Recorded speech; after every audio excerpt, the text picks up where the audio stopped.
The subcommittee will come to order this afternoon. The committee will receive testimony on the posture of the United States Army and the fiscal year 2020 budget request for the Army.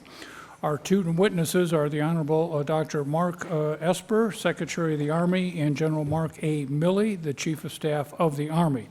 We welcome you both back to the subcommittee and thank you for your service. General Milley, I would also like to take this opportunity to congratulate you on your nomination to be the next chair of the Joint Chiefs of Staff. In the recent past, there have been some discussions over the continued need for U.S. land power. Such speculation was clearly wrong. Continued insecurity in Afghanistan and throughout the Middle East, the rapid modernization of Russia and Chinese military capabilities, and a defiant North Korea all underscore the need for a strong, capable Army. The committee has made significant investment in Army readiness over the past several years to ensure soldiers in all components are prepared for whatever our unpredictable world brings. We have already seen the impacts of that investment through increased training, improved maintenance availability, and increased flying hours. The Army's fiscal year 20 budget request once again prioritizes readiness, but also focuses resource on future modernization efforts in order to support the national defense strategy. This investment in the future is intended to prepare the Army to face great power competition and is led by the recently created Army Futures Command. However, down payments in future high-tech weaponry come at an expense, primarily in the form of the elimination or reduction of 186 existing procurement programs. Many of these programs are on time, on budget, and bring essential capabilities to our soldiers. The Army proposes to trade those programs for investments in future modernization, which does bring a certain amount of risk. I strongly support the need to modernize the Army, but clearly have concerns with the path of the 20 budget request. The Army has struggled mightily with modernization programs over the last 2 decades. We have always been told this time it is different. Yet several high-profile Army acquisition programs were ultimately canceled after significant investment of taxpayers' dollars due to incomplete requirement process. Given the nature of the threats, we cannot afford to replicate the past. I do look forward to hearing about how the Army's acquisition strategy for 2020 will break this cycle. Another challenge the Army faces is recruiting future soldiers. The manning levels that were authorized and appropriated in fiscal year 2019 do not appear to be able to be reached, creating a significant surplus in funding. We've seen similar scenarios play out over the past several years. However, fiscal year 2019 is different. Instead of using the additional funding to invest in Army and other military priorities, we have learned that $1 billion in surplus funding will be used to finance the President's border wall. I should note that this committee denied that proposal, but the department moved forward with their plan anyway, breaking a historical agreement between this committee and the executive branch. Gentlemen, I have seen unfunded needs for the Army and across the services, including readiness, improved facilities, and your stated goal of modernizing the force. Those needs are great. This committee wants to be your partner in achieving your goals, but it appalls me when the funding that Congress appropriates to enhance our military superiority is used to finance non-military functions via a unilateral decision by the President of the United States. With that, I thank you again for appearing before the committee today to discuss these important issues. We will ask you to present your summarized statements in a moment, but first I would like to recognize the distinguished ranking member, Mr. Calver, for his opening comments. Thank you, Chairman Oskowski, Secretary Esper, General Milley. Thank you both for your service and for being with us today. I'd also like to congratulate you, General Milley, on your nomination to be the next chairman of the Joint Chiefs of Staff. It's well-deserved, reflects great credit upon you and the United States Army. It's evident from this budget request that the Army is in the midst of a significant paradigm shift from counterinsurgency to the near-peer threats emphasized in the National Defense Strategy. From the establishment of Army Futures Command to the relocation of resources, this shift is reflected most dramatically in the Army's modernization plans. While I understand the reasoning for these changes, I have some concerns with their scope and speed. Given the resources at stake, it's critical that the Army get this right. So I look forward to hearing from you about how your budget request aligns resources with the Army's modernization strategy. I'll also be asking you about how Army Futures Command will interact with the traditional Army acquisition and requirements communities. Finally, I'll be interested in hearing from you both about the risks that we are assuming in the near term by shifting resources away from current capabilities to future priorities. Thank you for both again for your service. I look forward to your testimony. Mr. Chairman, I yield back. Thank you very much. Gentlemen, your full testimony will be placed in the record, and members have copies at their seats. My intent is to complete 2 rounds of questions for each member present. In the interest of time, I would strongly encourage you to keep your summarized statements to 5 minutes or less, to be complete but succinct in responding to questions. Secretary Esper, I would ask that you go first, followed by General Milley, but would just suggest, because we will be having votes shortly, that we will simply continue the hearing given our location and go back and forth so that we can proceed. Mr. Secretary, go ahead. Yes, sir. Chairman Visklosky, Ranking Member Calvert, and distinguished members of the subcommittee, thank you for the opportunity to appear before you today. I want to first thank Congress for helping us reverse the readiness decline that developed following several years of budget uncertainty. Because of the strong support provided in the FY18 and 19 budgets, we have increased the number of fully ready brigade combat teams by 55% over the past 2 years. However, while I am confident we would prevail against any foe today, our adversaries are working hard to contest the outcome of future conflicts. As a result, the Army stands at a strategic inflection point.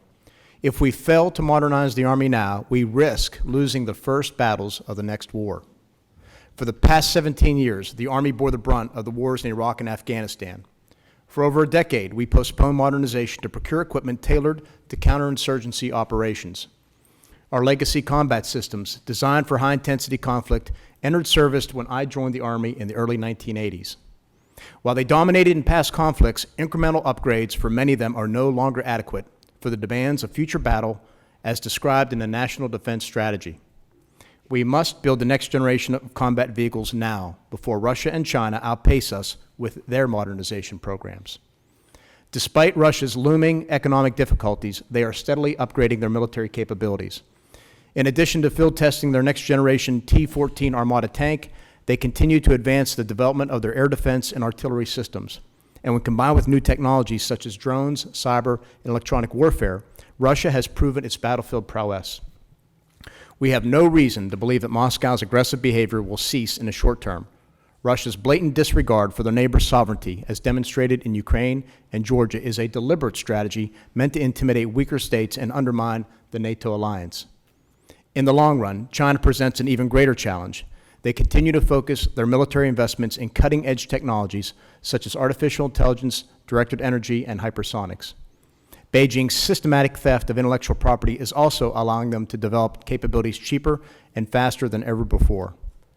To deter the growing threat posed by great power competitors and defeat them in battle if necessary, we must leap ahead to the next generation combat systems, and we must do so now.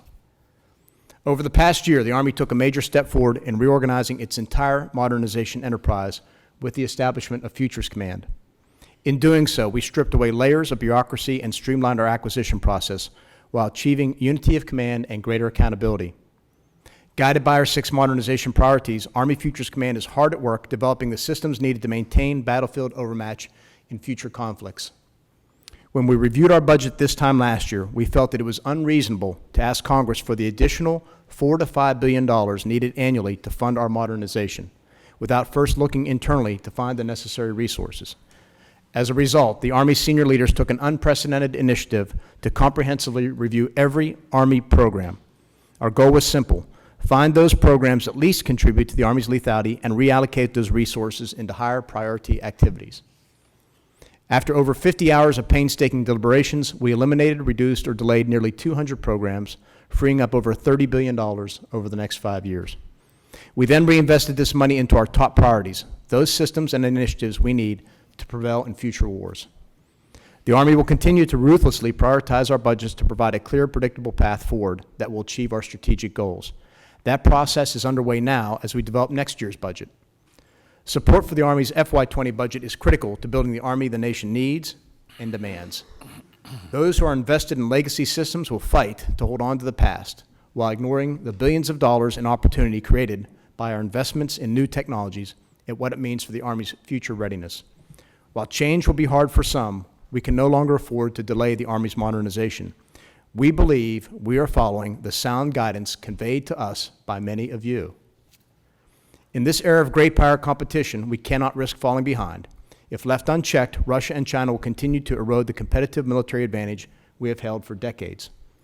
The Army has a clear vision, which I ask be entered into the record, and a sound strategy to maintain battlefield overmatch. We are making the tough choices. We now need the support of Congress to modernize the force, and it starts with the FY20 budget. The bottom line is this: we owe it to our soldiers to provide them the weapons and equipment they need to win decisively in future battles. Thank you again for your continued support. I look forward to your questions and appreciate the opportunity to discuss these important matters with you today. Thank you very much. Chairman Visclosky and Ranking Member Calvert, distinguished members of the committee, thank you all for the opportunity to join Secretary Esper here today. And it remains an incredible privilege for me to represent all of the 1 million soldiers in the regular Army, the National Guard, and the U.S. Army Reserve that are arrayed in 18 divisions, 58 brigade combat teams, and deployed with over 180,000 soldiers today in 140 countries around the world on freedom's frontier.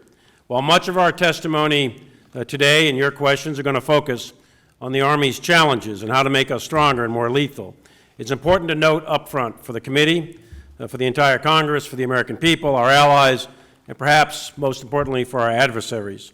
The United States Army is a highly capable, globally deployable force today. We can go on short notice. We can go anywhere in the world. We have the training, equipment, people, and leaders to prevail in extended ground combat against anyone, anywhere, anytime, and there should be no one who doubts that. I concur with Secretary Esper's comments on the threats posed by China and Russia, and they are in fact rising. The international order, and by extension the United States' interests, are under increasingly dangerous pressure. China is a significant threat, as the Secretary outlined, to the United States and our allies in the mid and long terms. I would categorize China as a revisionist power, seeking to diminish our influence, U.S. influence, in the Pacific and establish themselves as a controlling regional power in Asia, and they are setting conditions to challenge the United States on a global scale in the coming decades. Russia seeks to return to global great power and will continue to challenge the United States, not only in Europe, but also in the Middle East, Asia, Africa, in the Arctic, as well as the Western Hemisphere. Russia continues, to undermine NATO as an alliance and to sow dissent throughout the European continent, and as we all know, in our own homeland, through a variety of means. Russia remains the only current existential threat to the United States and will likely become, in my view, increasingly opportunistic in the near term. So what will this budget do? In the last 17 years, our strategic competitors have eroded our military advantages as outlined by Secretary Esper. And with your help, starting 2 years ago, we began to restore our competitive advantage, and our recent budgets have helped improve readiness and lay the groundwork for future modernization. And we ask with this budget that you sustain those efforts. Our goal remains 66%, two-thirds, of the regular Army, the active duty Army, the brigade combat teams, and 33% of the National Guard and the U.S. Army Reserve to be at the highest levels of readiness. We are not there yet. Those numbers, those levels of readiness are what we need to be able to execute the National Defense Strategy. And with continued, consistent, predictable congressional support, we can reach those levels of readiness sometime, we think, in 2022. Specifically, this budget will fund, in terms of readiness, 58 brigade combat teams and 6 security force assistance brigades for the total Army, 32 combat training center rotations to include 4 for the National Guard, which is twice as many as recent years, increased pre-position stocks in both Europe and Indo-PACOM, and many, many other readiness initiatives.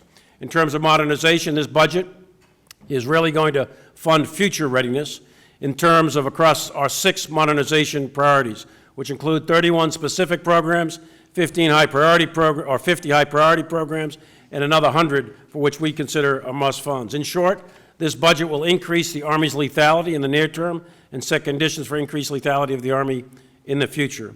And lastly, I want to highlight that this committee, Congress as a whole, has provided us tremendous support over the last several years. And we, both the Secretary and I, and the entire Army's leadership, are committed to applying our resources deliberately and responsibly, understanding that they've been entrusted to us by Congress and the American people. Collectively, you and us, we must ensure that we maintain our solemn obligation to the American soldier to never send our sons and daughters into harm's way unless they are properly trained, fully manned, and have the best equipment money can buy and are extraordinarily well led.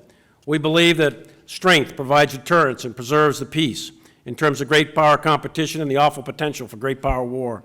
The only thing more expensive, in my view, than deterring a war is actually fighting a war. And the only thing more expensive than fighting a war is losing a war. This budget will ensure that none of those nightmare scenarios ever come true. Thank you again for your continued support to our soldiers and their families, and I look forward to answering your questions. General, thank you very much. Mr. Calvert? Thank you, Mr. Chairman. Appreciate that. Let's talk about the Army modernization efforts. Secretary Esper, General Milley, you both have worked hard to put forward an ambitious Army modernization effort that will enable us to fulfill the capabilities required by the National Defense Strategy. I commend you for this effort. We want to succeed, and we want you to succeed. However, many of us have been here a long time, and we've witnessed high-profile failures of Army modernization efforts, including future combat systems, which we expended $18.1 billion. The Comanche helicopter, we expended $7.9 billion. The Crusader self-propelled howitzer, $2.2 billion. The ground combat vehicle, $1 billion. It's about $30 billion. I'm sure we wish we could get all that money back. The Army is at a crossroads between legacy and next-generation equipment. Your modernization efforts are too important to fail. One of the reasons cited for the failure of the FCS program was a complicated program management approach. Program management of major defense systems typically involve a number of organizations and multiple authorities and processes. So I have a number of questions here. How are you ensuring accountability over these programs? How will the programs interact with traditional Army acquisition office and structures? Who has the ultimate authority over the requirements? How are you driving out the risk factors such as assumptions on technological maturity? Are you working with CAPE, the Office of Cost Assessment and Program Evaluation, which tends to be more accurate on realistic cost estimates? And finally, how are you balancing these requirements and what the warfighter needs with the speed in which you're both hoping to field these new systems? Well, thank you, Mr. Calvert. I can't agree more with your points in terms of money wasted in the past, and that's one thing that we aim to overcome. I'll just try and take a number of your points here. Yes, we are working with CAPE. With regard to accountability, a fundamental reason why we stood up Army Futures Command was to establish two things: unity of effort and unity of command, and that places accountability squarely on General Mike Murray, the commander of Army Futures Command. So before, where you had multiple players, a dozen plus players involved in the modernization effort, from S&T to acquisition to budget to contracting and all that, and he now is driving the entire requirements process. So he is the accountable officer for that whole chain of modernization events. So that's where our accountability is built in. The interaction occurs in the fact that he works side by side with Dr. Jetty, our head of Army acquisition. And it's seen most evidently at the cross-functional team level. So the cross-functional team is where this partnership begins, with the cross-functional team leader, which is typically an 07 and a warfighter, sitting side by side with the PM or PEO of a program. And they are the ones working with this broader team of budgeters, testers, contractors, and all that to bring forward realistic requirements. So we now have a process that aims to reduce the requirements process from what used to be 5 to 8 years down to 12 to 18 months, based with a lot more interaction with the private sector, and in a way that aims to do a lot of prototyping up front. So rather than buying clean sheet designs, we intend to prototype. And you can see that now with prototyping we're doing for the IRCA long-range gun, prototyping on the next generation combat vehicle that will happen in the next couple of years. So there are a number of organizational changes we've made. There are process changes we've made, and other adjustments we made. For example, lining up in terms of career timelines, the CFT leads and the program managers, so that they stay in position much longer and they don't hand programs off until there's a major milestone change. So there's a lot more I can give you on this, but we looked at all parts of this problem to make sure that we did exactly what you did and what you called for, and made sure we don't fall into the same problems of the past. General? I would concur with the Secretary. This goes back a ways, as you well know and pointed out, Congressman. Senator McCain, when I first became the chief, he and I sat down at length, and he talked about a broken acquisition system. And one of the things in the last NDAA that was driven by Senator McCain was to bring the chiefs, the service chiefs, back into the entire acquisition and procurement business at a much heavier level. Accountability is right here with the Secretary and I. The Secretary is in charge of the entire acquisition process, and the chiefs of each of the services, I being the Chief of Staff of the Army, am in charge of the requirements. One of the things we needed to do, going back 3.5 years ago, was we needed to reestablish unity of command, unity of effort, because the Army procurement and acquisition system was spread out all over the place in multiple commands. And as the Secretary looks down into the Army, he had a command, Forces Command, which was responsible for current readiness. He had a command, Army Materiel Command, which was responsible for the logistical readiness of the force. And he had Training and Doctrine Command, which was spread out all the way from prior to a soldier coming in the Army to begin with, all the way through your education system and everything in between, to include setting requirements. And it was a command spread too thin. So we decided, and I think it's exactly the right thing, it's the largest reorganization of the Army in 40 years, is to establish a command that had sole responsibility for the modernization of the Army and to develop the modernization in answer to, I mean, we have sole responsibility, but a command that would do that in the name of the Secretary and the Chief. And that's what General Murray is all about. Forces Command still does all the readiness in the near term, the legacy force, if you will, call it out through 2, 3, 4 years. But Army Futures Command, that command itself, is responsible to take the deep look into the future, gather it all together, analyze the concepts, come up with the doctrine, the organizations, and the material solutions to deal with this near-peer threat. And the last thing I would say is that in terms of processes, we've been working on a variety of processes for the last 2 or 3 years to improve the system, the efficiency, the timeliness, in order to get both the best use of the taxpayer's dollar and to get the piece of equipment to the soldier in the shortest amount of time. There's been a huge amount of work done, and I'm very, very proud of the Army having done what it did in the last 3 years on this. Thank you. Just a final point. You brought it up, Secretary Esper, is program managers. You see in these major weapon programs, like, for instance, the F-35, I don't know how many program managers, Mr. Chairman, we've had over the years, but it's been a number. And it's not like the days when you had an Admiral Rickover and you gave him a job and said, look, this is it, submarines, you're going to be with it to the day you die. And that literally, he was there to the day almost he died. And so there's no responsibility on these major weapon programs that anybody can put a finger on. I'm glad you brought up Rickover. That was one of the, and you may have known this, that was one of the models we looked at. And in fact, for Futures Command, the Futures Command commander next, not Murray, because Murray's a relatively pretty senior guy. He's graduated around the same time I did. So he's getting long in the tooth, and he's going to time out after a few more years. But the commander after next, it's the Rickover model we are looking at for Futures Command. That when we appoint that person, whoever that next person is, we're looking at probably a 7 or 8 year term, just like Rickover was. He was, Rickover for life.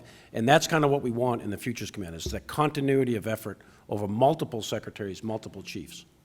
Thank you. Thank you, Mr. Chairman.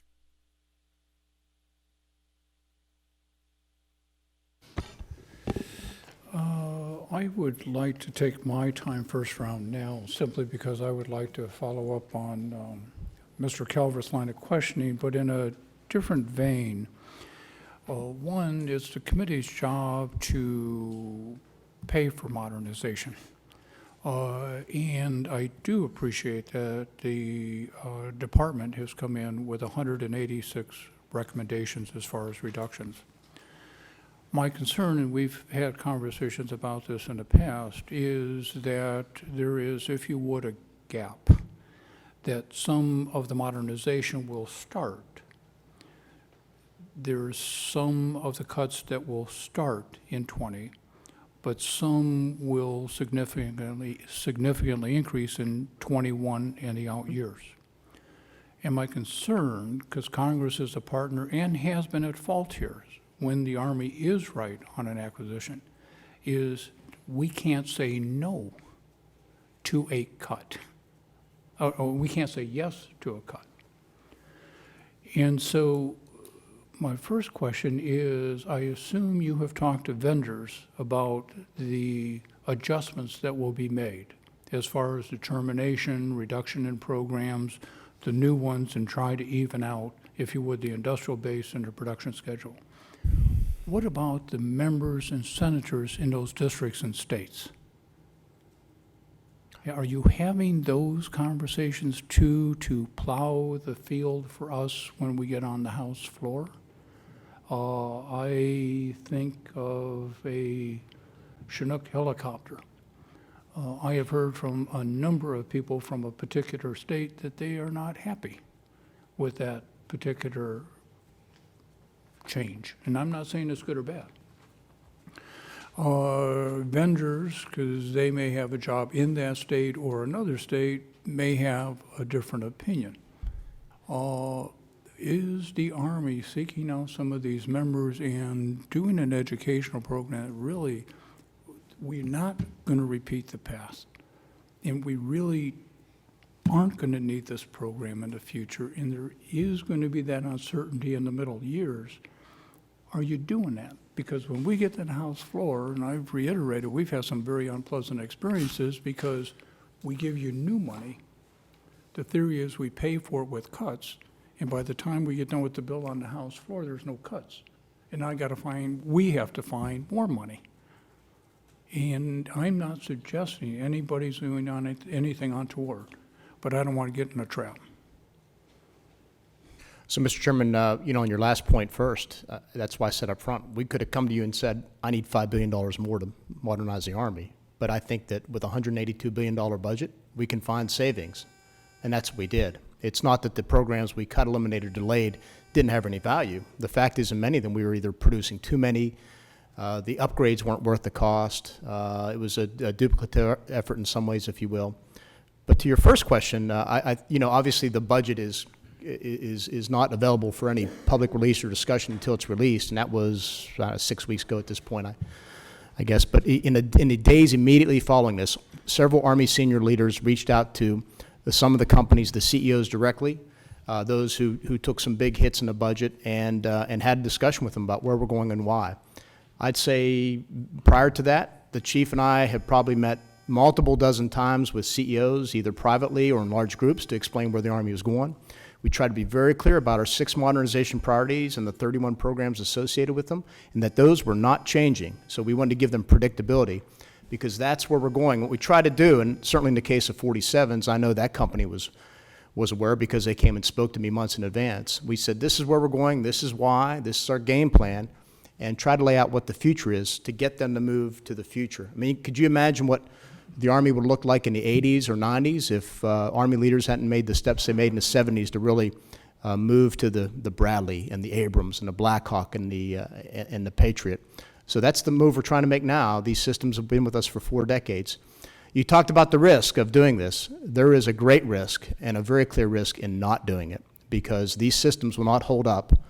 Many have run their useful life. The Bradley is a case in point. And if we don't modernize now, I don't know when we will. And we will be at a significant disadvantage on a future battlefield.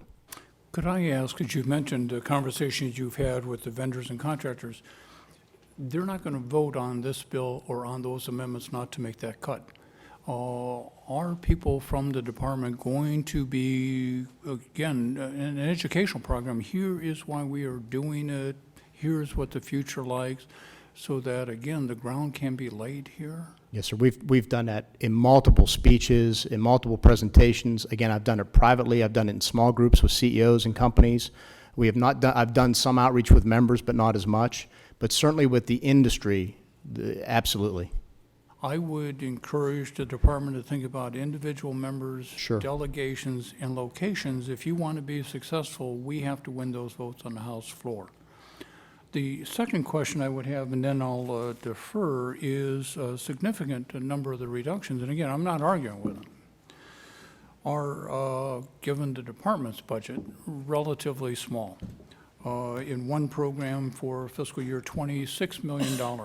For another one, $5,093,000. Another one, $4,487,000. I appreciate the granularity, but I'm also worried, is there thought that has put into some of these people who might be very small businesses, smaller contractors, and when 2 years from now there's zero in that account, what happens to that part of the industrial base? Because many of these, that's why you have 186, are relatively small in comparison to the budget. Is there thought and concern placed on who those vendors are and what happens to them? Yes, sir. We did try and pay attention to the industrial base. We obviously need a robust industrial base, and we need competition within that base. So we can't drive down a product so you have one vendor. So we try to do due diligence there. I think throughout the process we've said, at least I've said, we may have made mistakes or whatever, and that probably is the case. But what we want to do is find out what those impacts are. And you're right. There's, in my view, when you do reform, there's no dollar amount is too small in many ways. We've gone after $1 million because those millions and 5 million start adding up to 100 millions, and 100 million start adding up to billions. That's how we got the $30+ billion. Because again, I think if you look at the budget, we found ourselves producing thousands of items that seemed far in excess of need of what a soldier or a unit need. We saw ourselves building capabilities that were unnecessary, or at least weren't as relevant as the capabilities we had, or that we need in the future fight. For long-range precision fires, a case in point, we are outranged in our gun. I got to build those systems now if we're going to face down the Russians and the Chinese on a future battlefield. So every time a case came before us, the chief and I would ask, is it worth more money to keep funding this program? What do I get from that? What's the return on investment from that in terms of lethality versus putting that money into a long-range cannon? And those were the fundamental choices we made as case by case by case, with some consideration, of course, to the industrial base. Judge Carter? Could I just add one quick Sure, comment, Chairman? We're trying to shift from an industrial-based model that has served our country well for, say, 100 years or so, into the current century. So, for example, not everyone needs everything at the same time. It's contrary to the Army instinct. The Army instinct is everyone's got the same uniform, same haircut, everything's the same, left, right, left, right, left. But that's not necessarily going to be valuable in the future. In some instances it will, but in other instances it won't. So a case in point is the new squad rifle or the new individual rifle that we're developing down at Fort Benning. We decided that about 100,000 of the million, about 10% of the force, actually needs that rifle. So we're only going to buy 100,000 of those for those forces that are engaged in close quarters combat. The rest of us will do with the rifles that exist today. And that's just one example of many, many, many that, as we went through these night courts and these cuts, ended up in a $30 billion recoupment, because some of this equipment doesn't have to go to everybody. And the second point is technology is moving at a rate of speed very, very quickly today. So if we decide on a particular item today, by the time you field an entire army, that might be 10, 20 years, 30 years, and that technology is no longer valid for the original need, yet we keep buying it. So we're shifting to a different procurement model, an acquisition and procurement model. And by the way, if I might add, when the chief mentions the next generation squad weapon, just so there's no misunderstanding, if issued to the infantry or the scouts, that's all components. That's not just the regular Army. That would be issued to the Guard as well. But we look at who actually needs a weapon of that capability, and as the chief said, you may not need it in a logistics unit, but you certainly need it in your regular Army and National Guard infantry units, and you need it in your cavalry units and stuff like that. We're trying to get more sophisticated, more precise in terms of how we, because these are going to be expensive weapons given their capabilities. How do we do smarter budgeting so we free up money for other things? Judge Carter? Thank you, Mr. Chairman, and thank each of you for being a part of our Army. We're very proud of you, and General Milley, we're looking forward to your confirmation. I think it's a great choice. I'm going to go local because I got a question about Fort Hood, and you both know I represent Fort Hood, the great place. Over the past several years, as I bring people through, I've had Ms. Granger come through, I've had other members of Congress come through, General Milley and I have toured and looked at what the needs of Fort Hood together, Garrison Commander on multiple occasions. And it's all come down to, we've got to refurbish and fix up our barracks. We've got to get new motor pools that our equipment will fit into, and we got to get hangars. Okay, we've done a lot. We've found money, we've scrounged money, we've come up with solutions kind of outside of what we do here, and we've gotten an awful lot done on our barracks at Fort Hood, and I think we all need to be proud of that. And there's barracks money in this particular bill. But as I look at this, not only is there nothing about motor pools, but there's nothing, as I look into the future on the FIDAP, there's nothing in the future about motor pools. And yet we've got motor pools that an Abrams tank won't fit in, and if you're going to build a new tank, it probably won't fit in it either. And so at that point, I want to know, was there a decision made not to think about motor pools at Fort Hood, which has been a current event, at least since General Milley was in command there? I know that for a fact. And so I wanted to find out, I needed to ask that question about motor pools, because I came to this table looking to build a couple of motor pools, and there's nothing in there about it. Thanks, Congressman. And of course, as you recall, Fort Hood is not the great place. It's the greatest place. Yes. And we know that there's like 6.5, 7 miles of motor pool at Fort Hood. I think what we're talking about is not the space per se, but the facilities themselves. Buildings. And those facilities at Fort Hood, and as a former commander of Fort Hood, they do need to be upgraded. We are aware that it is on the laundry list. But in the broader scheme of things, in terms of prioritization, for this particular budget, the motor pool at Fort Hood for the 20 budget did not rise above the line. It is not too far below the line, by the way. So if money does become available, then it's certainly under consideration. We recognize the importance of motor pools. There's not a deliberate decision not to fund motor pools, but in the scheme of things and priorities, Secretary and I and the senior Army leadership determined that there were other priorities of greater need than the Fort Hood motor pool. I hate to say that, but it's just below the And line. But I recognize that we care about our soldiers and their living environment, and we're certainly working on barracks and doing a good job on that. But we got to worry about their working environment too, and working on those in the Texas, the 110-degree August sun, where you get burned when you touch the tank, is not a good place to be. And my responsibility requires me to continue to push getting those workplaces in order, because we got some really fine people out there that keep us ready to go to war, and their work environment is not the best right now. Thank you for I understand and respect your decisions, and I realize from the conversation we're having here about what we're doing as we go to near-peer competition, but let's not forget this, our current equipment needs to be ready to go to fight tonight. Thank you. And it is a balance between current readiness and future modernization, which is just a different name for future readiness. And we're keenly aware of that, and we think, Secretary and I and the rest of the Army leadership thinks we did a job of due diligence, if you will, to strike that balance. Is it perfect? No, and we do recognize the importance of motor pools, especially those at Fort Hood. The only thing, I'm sorry. Okay, thank you. I yield back. Thank you. Thank you, Mr. Chair and Madam Chair, who's sitting in. It's good to see you both again, and I do want to thank you for your regular engagement with us even before I was on this committee, and look forward to working with you more closely now that I'm an appropriator. And I think you both know this because I've brought it to your attention, and Mr. Secretary, you understand that the Rock Island Arsenal is in the congressional district that I serve.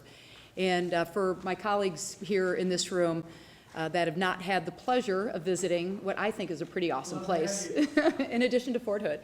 But I'd love for folks to visit our installation, but it is literally on an island in the middle of the Mississippi River. So it's pretty awesome environment. But when our brave men and women put on the uniform and put their lives on the line, the men and women who serve and work at the Arsenal are proud to help provide the best equipment to help get the job done. And the hardworking men and women of the Rock Island Arsenal are leading the way in developing 21st century manufacturing techniques that make our Army the strongest in the world, and we're certainly proud of that. I am pleased to see the Advanced Manufacturing Center of Excellence nearing its initial operating capability at the Rock Island Arsenal, and given the history and current efforts that the Arsenal provides the Army, this is the right location for this endeavor, in our opinion. To that extent, how do you envision additive and advanced manufacturing techniques helping to support the fielding of the Army's modernization effort? And second part of that, particularly as we look to the efforts like the Next Generation Combat Vehicle. So thank you, ma'am, for that opening. As we discussed, I had the chance to go up there and visit Rock Island last year. It is a neat place to visit and walk through the site of what would be our 3D Manufacturing Center of Excellence. I think in many ways it can be a game changer for Army sustainability, both at the strategic level and in terms of its ability to allow us to inexpensively and quickly print parts, if you will, particularly for low-density items. And if you can think about that, once we master that technology to put it on the battlefield, behind the forward line of troops, so that you don't have to carry around warehouses of supplies and equipment, the ability to quickly manufacture key parts, again, could really improve our sustainability, our readiness on the battlefield. So I think it's an exciting venture. I think we need to continue to develop, because I think additive manufacturing was going to have a real big, important part of the future Army. If we look at future combat operations, it's highly likely that ground forces will be cut off, and they'll be operating in small, isolated organizations. Long logistics convoys may or may not have the survivability and the capability to get through on that type of extraordinarily violent, very intense battlefield. So 3D manufacturing, additive manufacturing, is going to be critical to the survivability of an organization, so they can produce their own spare parts right on site. And that'll play a very critical role in future battle. Okay, great. If I may ask one more question? All right. So in addition to making some of the best Army equipment, the Arsenal is also home to Army Sustainment Command, as you're aware. It's the logistics arm of the Army Materiel Command that provides our warfighters with everything they need to do their job. America's soldiers need ammunition, equipment, food, uniforms, much more to fight and win on the battlefield, or to respond to natural disasters. And the Army Sustainment Command makes sure that they get them. Can you discuss the role of pre-positioning of assets and how that plays into managing the budget, both in support of current operations and future needs? Well, I'll speak to one part of it. You Sure. may be talking about pre-positioned stocks, for example. We have sets around the world, Korea, Europe, and elsewhere. It obviously allows us to fall in on these pieces of equipment, whether it's fighting vehicles or tanks, much more quickly than if we had to ship them from the United States. And so it's a very important part. I would like to commend Army Materiel Command under General Perner for what they've done to bring that to a much, much higher state of readiness. I had the chance to walk through these pre-positioned stocks warehouses in both Korea and in the Middle East. And I know we're looking at some adjustments based on what the National Defense Strategy tells us to do to make sure that we are in locations that allow us the highest degree of readiness should a conflict happen. So as Secretary said, the pre-post stocks play a critical role in essentially what I would argue is part of the American way of war, which is for the United States to project power forward, and to do that in a strategic way from continental United States overseas. And we can rapidly deploy ground forces by air or sea and have them fall in on various pre-positioned stocks and then move from the pre-post stock areas into the combat zone. So the pre-post stocks are critical to the broader strategy of the United States and their ability to conduct combat operations overseas. All right, Mr. Chairman, I yield back the remainder of my time. Thank you, Mr. Chairman. Gentlemen, good to see you all. Let me talk a little bit about Southcom. Mr. Secretary, the military, the folks assigned to Southcom, the headquarters, they clearly struggle to find affordable housing in the area for obvious reasons, and this puts an incredible financial burden on them. And in general, in October, the Army received approval to proceed with the required planning and studies to acquire land for Southcom military housing. Any idea when the Army is planning that process, or what's going on with that process? My understanding, Congressman, is that the Army is looking at options, a variety of alternatives, which could include the one you're talking about, but I think what we need to do is make sure we understand the most economical and effective approach going forward that meets a variety of needs. You know, we have soldiers in high-cost urban areas all around the country, and there are different approaches to each. So I just think we want to take a thoughtful approach to make sure we understand what the near-term and long-term values and costs are for a variety of options. No, absolutely. But any idea where that is in the process? Because obviously, you know, the folks are struggling down there. I don't, but we can get back with you with the That'd be answer. great. It's in the analysis of alternatives process. I've talked to Craig Fowler. Each of the services has proponents, the executive agent, if you will, for various COCOMs, and the Air Force has, you know, Tampa and MacDill and so on. So we have Southcom. So we're responsible for the housing and the maintenance and all that kind of stuff, the administrative logistical support for Southcom. And it is in a process. He's made his desire, his aspiration, his ask, his request. He's made that known to us. It's in a process right now where we're looking at an analysis of alternatives to meet his housing needs. Appreciate that. Other quick question, if I may, Mr. Chairman. I know that the votes are pretty much at the end of the time, but I think everybody kind of knows that Southcom is one of the most under-resources of the commands. I don't have to tell you all, gentlemen, what's happening in this hemisphere right now with Venezuela, Cuba, Nicaragua, Russians, Iranians, Chinese. It's a big deal, and yet my understanding is that in the proposal there's actually a bit of a decrease for Southcom funding, and so just wondering what is the rationale for decreasing Southcom support right now, particularly right now during this pretty unprecedented time in this hemisphere. Congressman, the National Defense Strategy is what guides us. It's an authoritative document. It's signed by the former Secretary of Defense, General Mattis, Secretary Mattis. We take that as an order, and we develop our plans and policies and our train, man, equip programs in accordance with the National Security Strategy coming out of the White House and National Defense Strategy.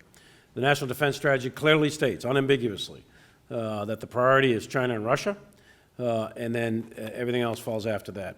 And that Southcom is an economy of force theater, that the main effort is Pacific.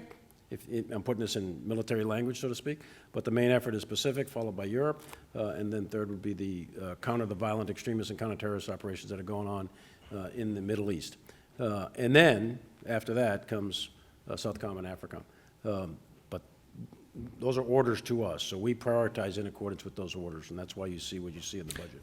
If I may, General, though, because right now, with what you see in this hemisphere, Yes. which is, you know, I know that concerning, the fact that you have now, it looks like an increased, at least more public presence of Russia in this hemisphere. You have China. Yep. Now, you know that, and so I would just caution everyone to not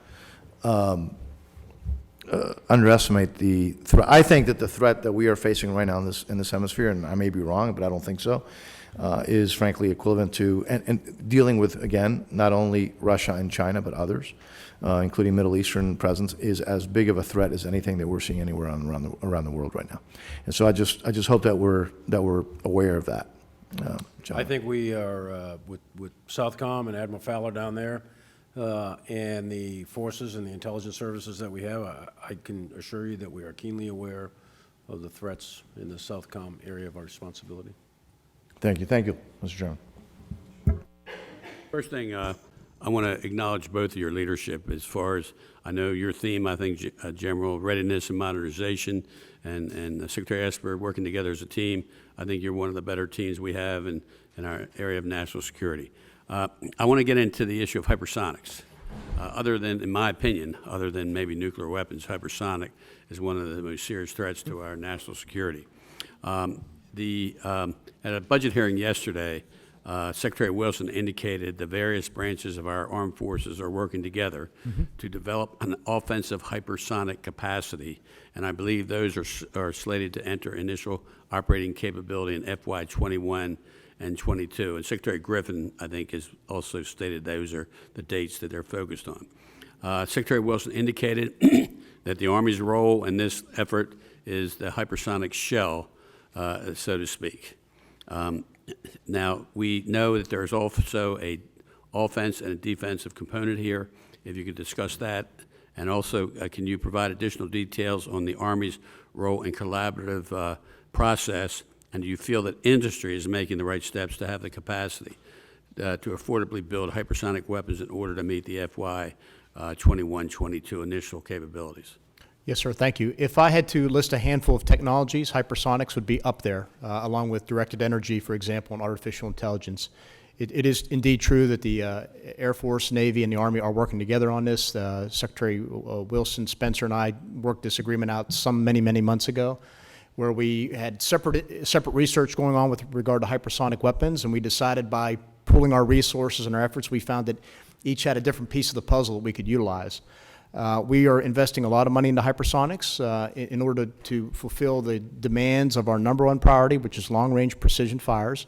We're looking at a long-range hypersonic weapon being tested in the 2023 timeframe, either as a top-of missile or, and the chief may want to talk about the strategic long-range cannon we're looking at for national defense strategy purposes, but we think it's moving along. All that I've been told is we're getting a lot of good effort by industry to do this, and I think it's a game changer. With regard to the ability to defend against it, it is a very difficult system to defend against due to its maneuverability and due to its speed and its profile. I think of our 6 priorities, number 5 is integrated air and missile defense. That's something that we really need to build out. That's part of our modernization plan, because over the past 18 years, we faced an enemy that did not present us really with any type of airborne aerial threats. So this is, you can see how all these modernization priorities fit together, Mr. Ruppersberger, to kind of help us modernize the Army and get to where we need to be. Okay, thanks. Congressman, the American way of war, if you will, project power forward at the strategic level, but at the tactical and operational level, we are a fires-based Army and a fires-based military, and we are fundamentally a maneuver force, a maneuver military. And in order to gain maneuver, to get maneuver, freedom of maneuver, you have to have fires and movement. Hence, the very first priority of the United States Army is to reestablish our overmatch with fires, and that's why we said long-range precision fires.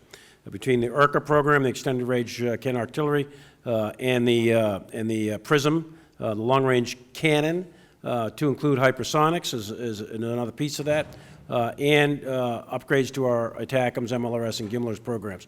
All of those programs in combination, both the acquisition piece of it and the fires piece of it, will reestablish U.S. dominance in fires. That's a really important priority for the United States Army and ground forces in general in a near-peer competition or a near-peer combat operation against either Russia or China, is to have overwhelming fires, and everything else will flow from that. Okay, good. And congratulations on being the next chief. That's going to be good for our military.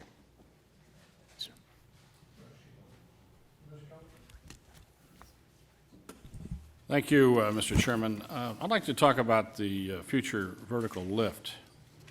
And as you know, is a plan to develop a family of helicopters for the Army which will share common hardware such as sensors, avionics, engines, and countermeasure. It kind of sounds vaguely similar to the F-35, when we went down the path of having these variants of aircraft. It didn't work out the way we planned, but nonetheless, here we are. This FVL is meant to develop replacements for the UH-60 Blackhawk, the AH-64 Apache, the CH-47 Chinook, the OH-58 Kiowa helicopters. The program is in the RDT&E phase. Fielding will not begin for several years, but the Army, as you know, is putting $800 million towards the FY20 and $5.7 billion across the FYDP. There's a sense that the Army may be moving extremely aggressively in order to field this capacity or capability at the expense of existing programs. There are some people who believe that. General, in regard to the future vertical lift and your ambitious efforts, how important will these aircraft be in a fight against a near-peer competitor? So, thank you, Congressman, for the question. Going back to Dutch, or going back to Congressman Ruppersberger, on the American way of war, the operational tactical piece. Fires, long-range precision fires, number 1. So the next thing is move. So shoot and move, and that then gives you maneuver. Armies move 2 ways, or actually 3, one by foot, one by vehicle, one by helicopter. So the future vertical lift is absolutely fundamental to the Army's ability to execute maneuver warfare. The program Future Vertical Lift really has two components to it, an attack piece and a lift piece. And you mentioned what they're going to replace. They will essentially double the range of existing systems, double the speed, the agility, the survivability, and lethality of existing systems, unlike any existing helicopter of any nation on Earth today. If we're able to achieve it, and I believe the technology is there, and I believe we're doing the demonstration, the prototypes now, the reason we're putting so much money into this is to ensure that we can field the force by the mid to late 20s with first units equipped of these aircraft to restore Army dominance for ground maneuver in the conduct of ground warfare. It's critical. So the combination of those priorities, long-range precision fires, future vertical lift, and next-generation combat vehicle will restore Army dominance against a near peer. And if I may, sir, I don't want to use up all your time, but this is a great opportunity to connect some dots. You talked about how we're doing modernization differently. So here's a program whereby over the last several years, industry has invested $4 for every $1 the Army has invested.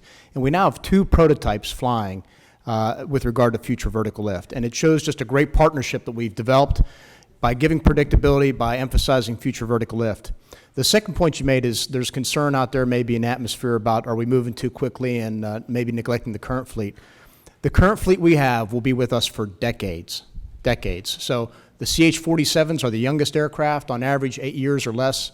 They will be with us through the 2030s, probably the 2040s. The Apaches, we are remanufacturing, rebuilding 48 a year. They will be with us well into the 2030s. Same with the Blackhawks. We're upgrading all those. So we feel very comfortable with where we stand with the current fleet. It's a very capable fleet. It still allows us overmatch with regard to our adversaries, but we need to get to a system that can do what the chief said, penetrating range, higher payload, speed, lethality. And that's why we want to move to the future vertical lift now. I think industry is with us on this, and we feel very good about the path forward. Thank you, and I have to go up and vote. Thank you very much. Mr. Secretary, I want to talk about the level of funding in the environmental programs in this year's budget request. In the case of the Army, it seems as though funding for environmental programs in FY20 request has been reduced significantly below FY19 enacted level. Given the range of environmental cleanup issues facing all the services, emerging contaminants like PFAS or lingering soil remediation or unexploded ordnance issues, I find the proposed reduction concerning. Now, I understand that the Army's prioritized new weapon systems in your budget request, but it cannot come at the expense of deferring the Army's responsibility regarding environmental restoration programs. It just creates a bigger and bigger backlog. And it makes them more and more expensive to clean up as well. And possibly, especially with PFAS, putting more people's life at risk for cancer-causing agents. So can you speak to the decision why these numbers are considerably low, FY19 enacted levels, as well as ensure the subcommittee of the Army's commitment to meeting its obligation as it relates to environmental restoration will be lived up to? Yes, Congressman. We do take very seriously our responsibility to be good stewards of the environment and the programs set out by DOD or the directives provided by Congress. I'd have to get back to you on the details. In some cases, what looks like a reduction because maybe Congress added money from the enacted, which is what you refer to, versus what we proposed in this year's budget, may look like a decrement, but it may be that it is actually an increase from what we proposed the year prior. So I'd have to get back with you, do the forensics, and come back and tell you what happened, if anything, in that regard. Well, I would like very much to see a breakdown Sure. on your list of priorities, where you are and how you're moving forward, because even in some of the areas, and I can speak to my district, but other districts, I've been around the country, but I'll speak to mine specifically. When we've gone in to do cleanup, we often then start getting resistance as to how clean is clean and when they'll get to it, and this is fine, and it's just not acceptable for the communities around in the area, the water tables, and especially with the new emerging contaminants. If we don't get rid of the legacy contaminants, we will never get the cleanup done the way it needs to be. Well, So I ma'am, look you have my forward to the commitment. information. If you ever get any pushback, feel free to reach out to me directly, and we'll jump right on it to make sure that you're getting the full responsiveness of the United States Army. Thank you. Thank you, Mr. Chair. Mr. Calvert has been anticipating my every move today. He asked about vertical lift, and I understand during the interim when I was gone, that General, you mentioned the Chinook helicopter and its value and that the Army was going to need it for some period of time. It is my understanding, however, that you have a decision to delay procurement of the Block 2 upgrade to the helicopter for 5 years. But a year ago, you submitted a notice for a formal program of record. What changed in that year, and what happens during the intervening future 5 years or more? Congressman, Mr. Chairman, on 2 points. First of all, we are going to continue to buy CH-47s that will be provided to the special ops community. So there is a steady stream of helicopters being built over this year and succeeding years. We can get you those numbers. The decision, I think, with regard to the 47s for the conventional Army, what probably changed that point was the fact that the National Defense Strategy was issued. It told us to move away from counterinsurgency to high-intensity conflict.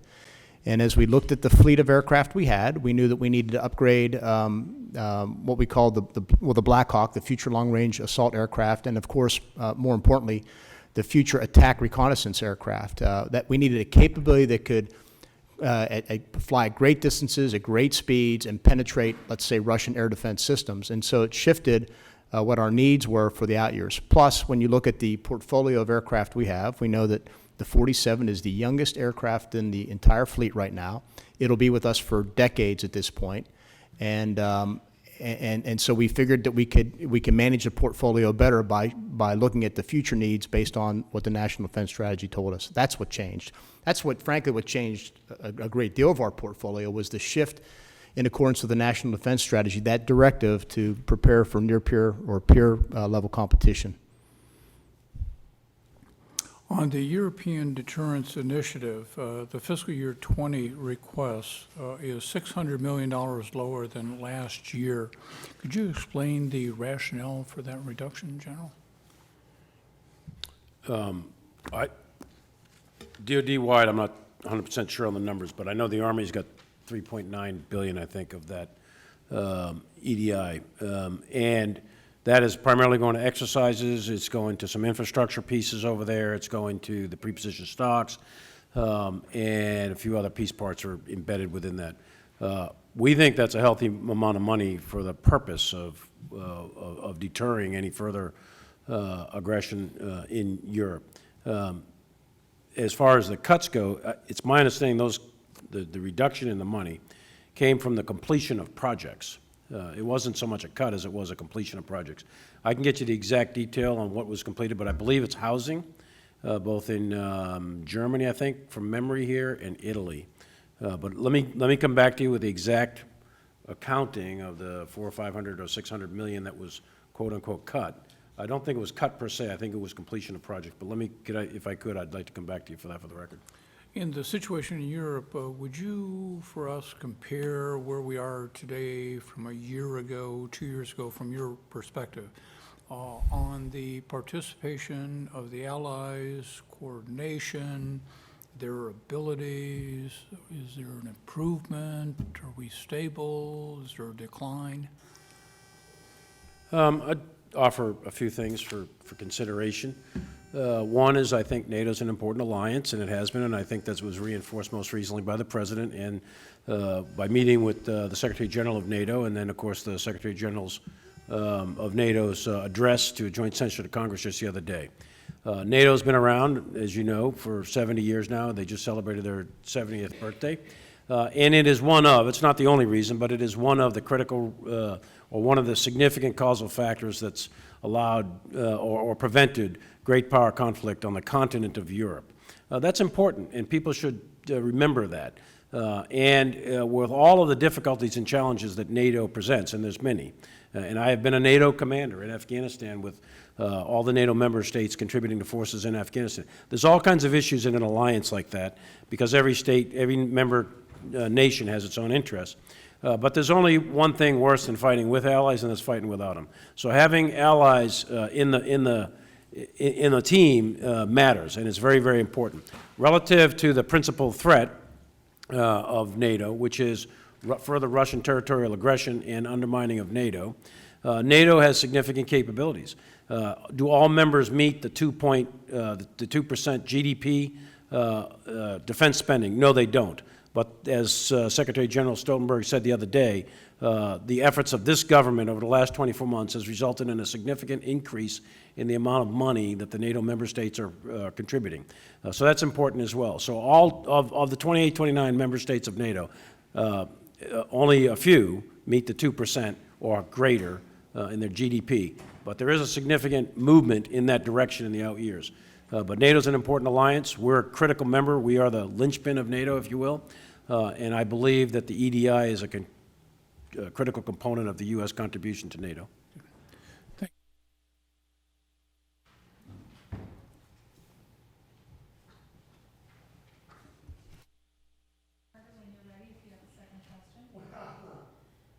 Okay. Well, I'll just throw an easy one out there, because it says this is my neighborhood. What's going on as far as putting everything together for the Futures Command? Where are we? How are we doing? I know you have a lot of slots to fill. Still have a lot of slots to fill. We're very much on track. So we said that we would be at IOC and then FOC by this summer. We're on track to do that by FOC this summer. General Murray's in place. We still have a fair amount of civilian hires to do. The command is a relatively small command, located, as you know, in Austin, with about 100 military and about 400 civilians. They're not at full strength yet. They're in the 80 percentile strength. They've got the budget, and he's building it out. So we expect him to be at full operational capability here, roughly speaking, within, I'd say, another 90 to 120 days or so. July's, the target we were looking at earlier, July still? Yes, yes, no later than. That's the charge to General Murray, and he's on track to do that. So we're in good shape. Okay, well, I'm a big supporter of the Futures Command. I think the concept is really modern and smart, and I hope that we'll take this subcommittee down there and let them take a look at it when it's up and fully operational. I think they'll be impressed. Yes, sir. I think so, yeah. I'm hoping that we can do that. I think it would be worthwhile for everyone's understanding to get a brief by General Murray. We tend to think of Futures Command in the context of equipment, if you will, requirements, and it's much, much broader than that. It begins with his first responsibility is looking into the future and thinking about how the Russians and Chinese will fight, and then thinking about how we will fight. So there's this whole front end of this, of his job, that is very important before you ever get to what our acquisition community does, and would be, I think, very insightful and very helpful as you think through what Army Futures Command role is. And I've talked to the chairman, and he's got interest, so hopefully, maybe late summer, we can go up there and have a group to take a look, but I'll be glad to host that.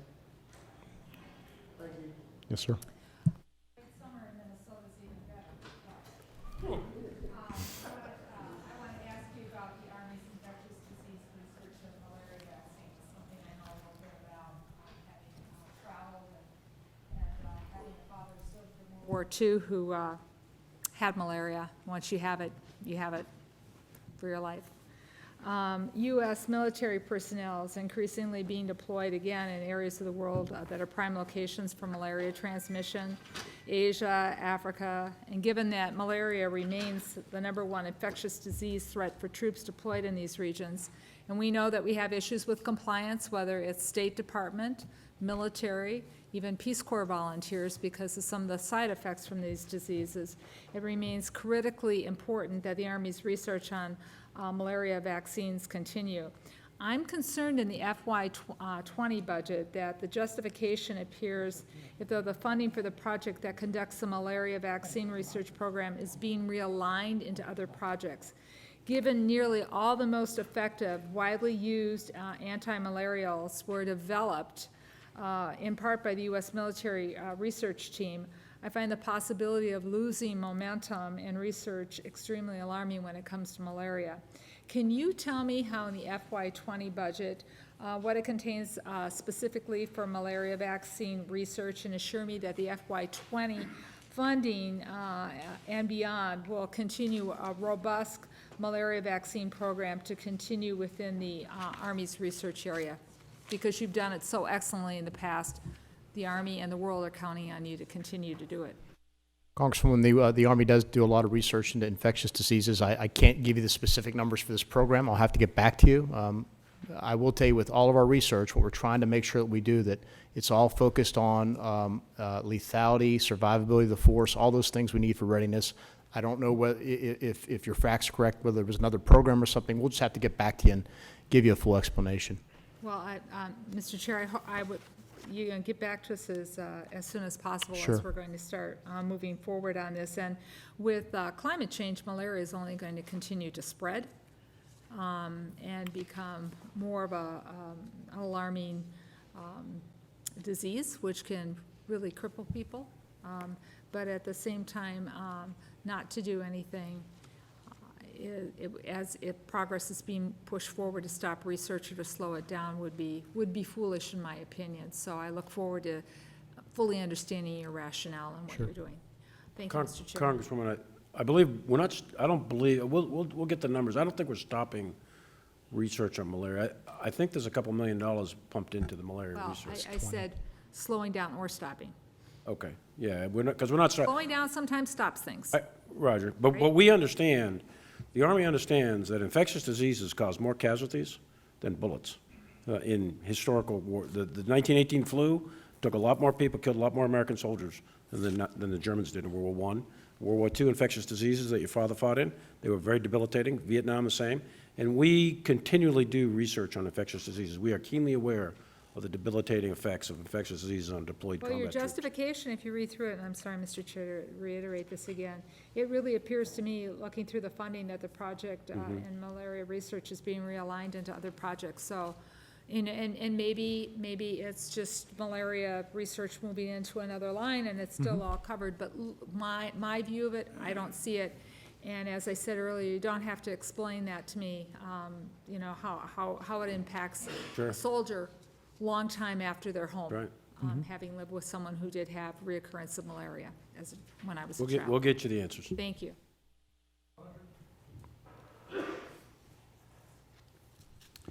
Thank you, Mr. Chairman. Mr. Secretary and General, thank you for your service.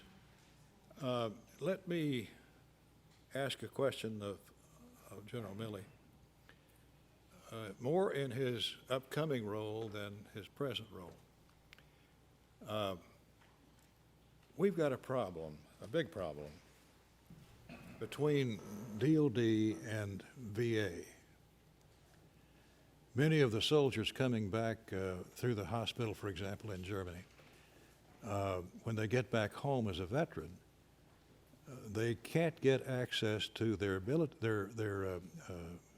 medical reports from the hospital in Germany. A young man came to me some time ago after an IED in Afghanistan with his eyes deeply injured. He went to the VA hospital in Kentucky, and they could not operate or attempt to fix him because they could not get the military records from the hospital in Germany. We've spent $4.5 billion so far over the last 15 years trying to merge those two systems, still not workable. And it's inhumane the way we're treating some of these soldiers. Mr. Chairman, could you, in your new role, follow this through? I will do that, Congress. I absolutely will. There's an effort underway, obviously, but it's taken so much time and overcomplicating what I think is a fairly simple remedy.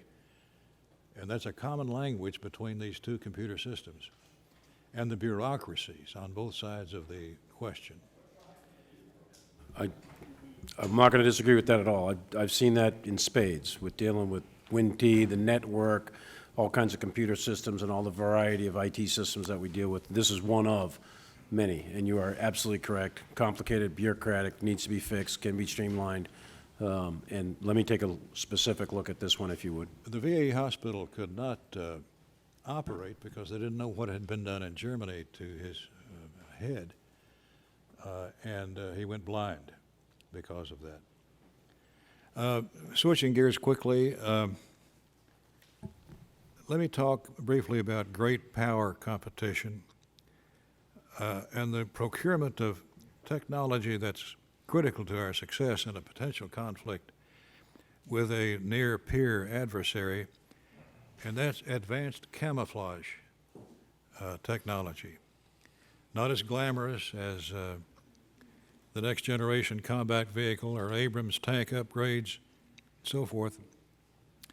But can you talk about the importance of advanced camouflage and concealment technologies, especially in a combat environment where we don't necessarily have dominance in the air and space domains, and we are not able to operate out of fixed operating bases. Could you share your thoughts? Yeah, as we look to the future, and even in the present, the ability to survive is obviously paramount on any battlefield, and we think the ability to survive in a future battlefield will be at a premium because we think it's going to be highly lethal, and as I mentioned earlier, units will be cut off and separated and so on and so forth. So advanced camouflage systems are critical. We are putting a fair amount of money into advanced camouflage systems, both individual unit, vehicle, et cetera. The key to camouflage is the electronic signature. We think it's the electronic signature in the heat signatures of human beings, the vehicles, et cetera, but also the electronic signature. We know that adversary acquisition systems are very, very capable. And if you can see a target, then you, with precision munitions and today's rocket and tube artillery, along with joint systems from the air or sea, you can hit a target. So camouflage systems that break up electronic signatures or break up heat signatures are critical, and that's the systems you're talking about. And I think we're putting money in this budget, and we will continue to research in that. And you're right, it's not as glamorous as the others, but survivability is key.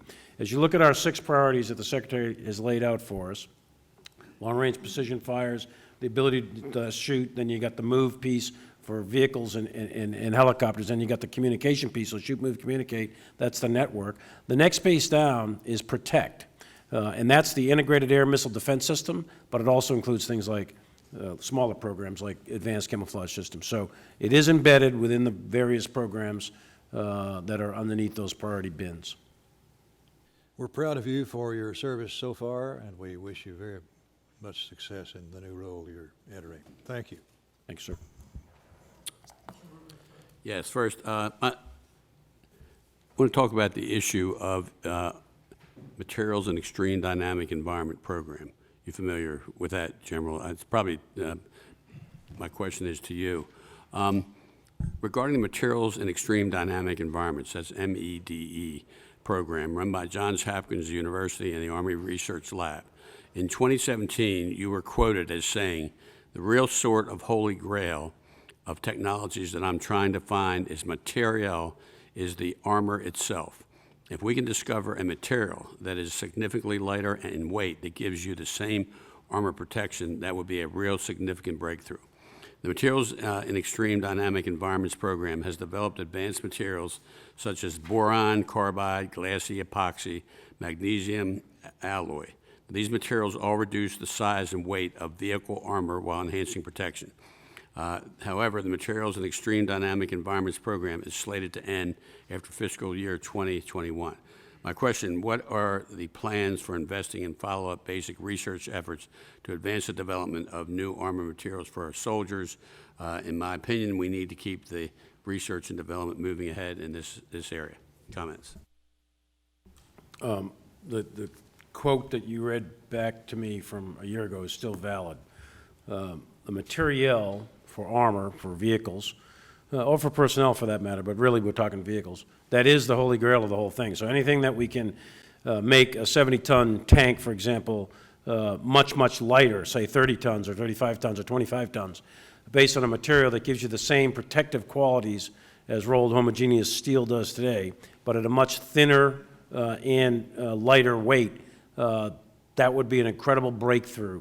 To my knowledge, no country yet has broken that broken through that barrier. But we do intend to, we are researching, and we intend to continue to research, because we are aware of a variety of avenues, many of which are classified, that do hold promise, but they're not real yet. But we do intend to continue to research that.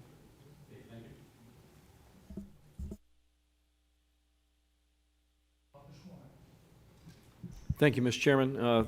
Thanks both to you, Mr. Secretary, and General Milley for your outstanding service to our country. First question for the Secretary, and I don't even know if you're at liberty to discuss any findings, if you have findings, but you had commissioned kind of a look at the accessions process, the officer accessions process. General Abizaid, I guess, was your point on that. Has that yielded a product, or do you have some findings from what he looked at that would be beneficial to us in terms of, because I understand it covered all the commissioning sources basically and looked at the BOLIC piece, and so fill me in on where we are in that study. Yes, sir. So we are very focused with making sure we understand, because we are a closed personnel system, who do we bring into the officer corps? Who do we bring into either ROTC, OCS, and West Point? How do we then train and educate them? And then how do we graduate and commission them? And those are all different parts of this. And so we want to have a good understanding of the product we're getting based on what the field is telling us. And so we did take a deep dive at that. And, there's some obvious things that come out that we under-resource ROTC, for example, in terms of what we have. We have different standards between all three of those sources. Within ROTC itself, there's a wide range of schools in terms of the focus they put on the military, the number of graduates, the type of graduates. So, for example, I was at Virginia Tech last week, has a very good program at Virginia Tech, and this upcoming week I'm going to VMI. I'm trying to make my way around to the senior service colleges to really get a good feel of this, because I think if we can produce an exceptional officer corps, it will serve us well into the future. It's of note that the cadets we graduate this summer from any source will one day be, in 35 years, a future Chief of Staff of the Army, a future COCOM commander, a future Chairman of the Joint Chiefs Staff. But that's why I think we need to get it right on the front end. So we're looking at a number of things by which we improve the quality across all those bands to make sure that we're, again, getting the right talent in, training and educating them properly, and then getting them to the right assignments. And this is all part of the bigger effort that we're pursuing, that is talent management. How do we replace the current personnel system with a system that's based on, it's a market-based system utilizing talent management techniques? So was he able to conduct it in such a way that there wasn't a lot of territorial protection? Because I know that's where kind of the rub might come. There is, and there's a lot of, this is the way we always did it, so we always will. But we have a number of initiatives underway where we're looking at some of the recommendations to make sure we do what's best for the officer corps and for the service, and that will require some change, and change will be difficult, but we think it's the right thing moving forward. Thank you. General Milley, I back a few years ago during some of the more austere times in funding our Department of Defense, particularly the Army, I was outspoken about the lack of combat training center rotations that we were able to afford to do. And I guess we took a dip there for a while, in part because of budgets, but also in part because of the type of warfare we were engaged in. Now with this great power competition going on, I see a really strong need to get back into the rotation business in a pretty big way. And we've got some money budgeted for that. I think 25 rotations that, as I read the budget. So can you speak to the need for us to utilize combat training center rotations and the importance they're going to bring to the readiness picture? Absolutely. The number of rotations, the maximum throughput, there's three training centers, DIRT training centers, National Training Center, Fort Irwin, Joint Readiness Training Center, and then over in Germany, CMTC. And the fourth training center is a virtual training center for computer simulation at the higher levels. But the three DIRT centers, I think, is what we're talking about here. So with three of those, and given the length of a given rotation, the maximum throughput would be 30. But you need to reset You need to give the observer, controller, trainer some time to take a leave or do so and so. And given the current pace, so what we try to set it for is between 10 or 11 at a given rotation or at a given training center, and then 5 over in Europe, because the other 5 over in Europe will go to allies and partners, not necessarily U.S. forces alone. So 25, we're essentially at max throughput, other than mobilizing for general war sort of thing. So we're at max throughput. So that's one thing, and they are funded, and 4 of those rotations will go to National Guard units. The other piece, so one is just the throughput, the capacity. The second piece is the quality of the rotation. Some of those rotations, but very few now, are geared and targeted specifically towards a rehearsal exercise for a targeted theater. So if you're going to go to Afghanistan, you're still going to go to a rotation at one of the training centers. But most of those rotations are decisive action, specifically at the higher end, and we have modeled them after the best practices of a combined threat, if you will, from the best practices that we were able to discern from China, Russia, and some other countries. And we kludged them into an enemy that is replicated at the training centers. And we have included all the domains, so space is included in the training centers. Cyber, for example, the National Training Center, Fort Irwin, is the only enclosed live cyber fire exercise training area in the world that I'm aware of. And then, of course, you've got air and the ground piece as well. So all the domains are replicated in all of these training centers. The OPFOR is very, very capable, and the blue units, or the friendly force units that are going through there, are really being put through the ringer. Very, very difficult, very challenging, and I would encourage any member to go visit any of the training centers, and I think you'll see an Army that's undergoing significant change in terms of its training. And the last piece I would say, it's really critical, these training centers, it's really critical because what you're talking about is not just the training of a unit, but you're talking about the training of a future Army. The leaders, the buck sergeants, the lieutenants, the captains are learning their trade, their craft at those training centers in a very, very realistic environment, and they carry that with them for many, many years as they get promoted through the ranks. So those training centers are critical, they're fully funded, and we're at max throughput. Where it concerns the National Guard, are there any difficulties you're seeing in employer support? These are longer rotations. This is not your 2-week annual training exercise. This is a much longer piece and a much more demanding piece. Are you getting any feedback there? Yes and no. One of the things I'm concerned about is employer fatigue. I think you and I have talked about this before. I see some units are going on multiple rotations, not just NTC. They're going to Korea, they're going to Europe, they're going to Afghanistan. So I do get concerned about that. On one hand, you hear the commands, the senior officers and NCOs are very gung-ho to go, and I believe that, but you talk to individual soldiers, sometimes if you're on your 3rd or 4th deployment, it gets old, and particularly as you know, I served in both the Guard and Reserve. It's one thing if you're a big company and you have 1,000 employees, but if you start getting down to a 20-person, 15-person office, losing 1 or 2 employees gets tough on the business. So I'm very conscious of that. I ask it every time I meet with a Guard or Reserve unit, what's the state of your employers, how does it feel? And I think we need to watch that carefully. Yeah. So as a former Guard guy, I can tell you, Mr. Chairman, the Combat Training Center rotation is the pinnacle. Other than going on a deployment, it's the pinnacle of military training, and I'm glad to see that we've got at least these guys funded to the level that they can maximize their throughput. I yield back. And if you say it, Mr. Womack, it must be true. Mr. Aguilar. Thank you, Mr. Chairman. General, I wanted to ask you about the golden hour policy. The policy that we have that says the first hour after a life-threatening injury occurs that we help an individual on the battlefield with life-saving care. What challenges does the Army expect to have with regard to meeting the golden hour policy in future conflicts? Again, we're currently engaged in armed conflict in different parts of Afghanistan, for example. We have soldiers we just lost, Mr. Charlotte, 3 Marines killed and 3 others wounded and another American civilian contractor killed. So we're engaged in armed conflict now, but currently in the combats we're involved in now, we have dominance of the air, and we pretty much can guarantee ourselves ground evacuation and/or air evacuation within the so-called golden hour, 60 minutes. The real key, of course, is the immediate reaction of the people on the scene, stop the bleeding, clear the airway, and so on. And then we get them on into an evac. We want them under a surgeon's knife within 60 minutes. That's what you want. And we have an extraordinarily high success rate, well in excess of 90%.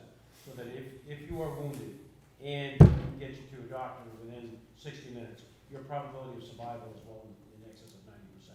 It'll be a difficult survival. Perhaps you lose a leg, you lose other limbs, but you'll be alive. And where there is life, there's hope. So that's the golden hour. But it's dependent upon control of the landlines of communication and control of the air. In future combat, that may or may not be true. It'll depend on the situation. So hence, future vertical lift, really critical, because that's going to increase the survivability of the helicopters much, much greater than what we have today, in order to penetrate and get inside the airspace, the air envelopes of enemy air defense systems. So that's key. We're up-armoring our ground ambulances, so that's what the MP program, part of the MP program is all about.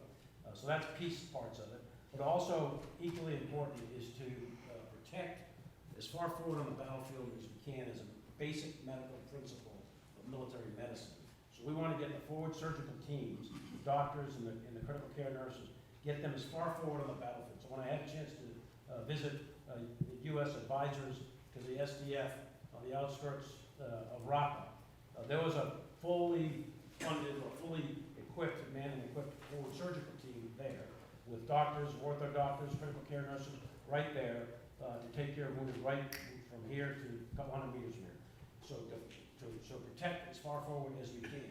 And then telemedicine is another area that we're putting money into, so that those doctors or those medics or those nurses can pipe into specialists virtually over various communication systems, and they can work that. And then the last piece, I would say, is the ability of self-care and buddy care.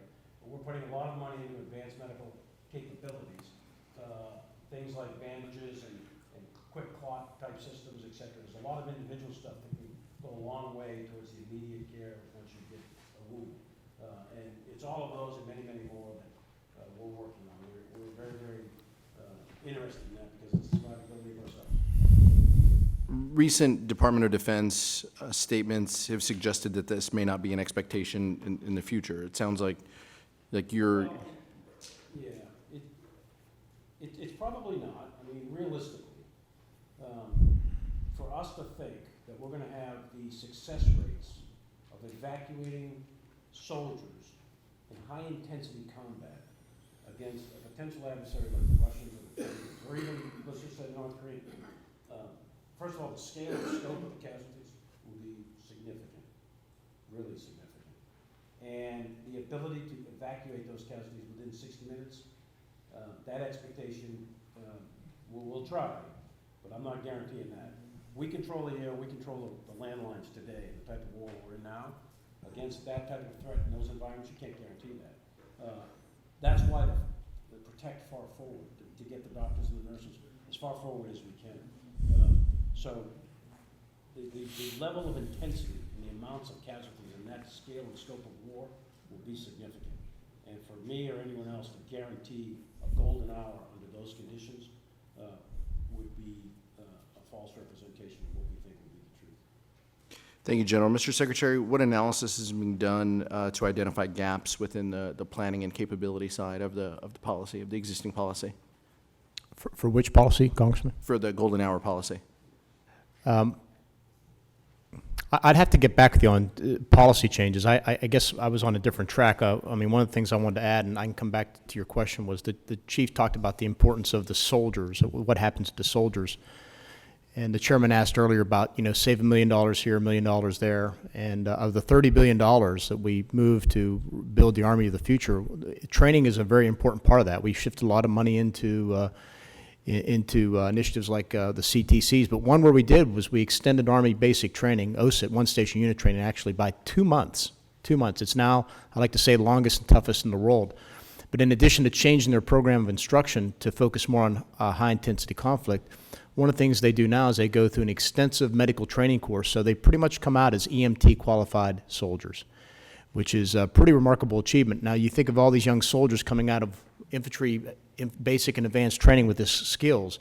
I think it's going to enable us to not only be more lethal on the battlefield, because these soldiers are now training on all infantry company weapons. They're also getting these enhanced medical skills that I think are going to serve them well and serve us well in the future.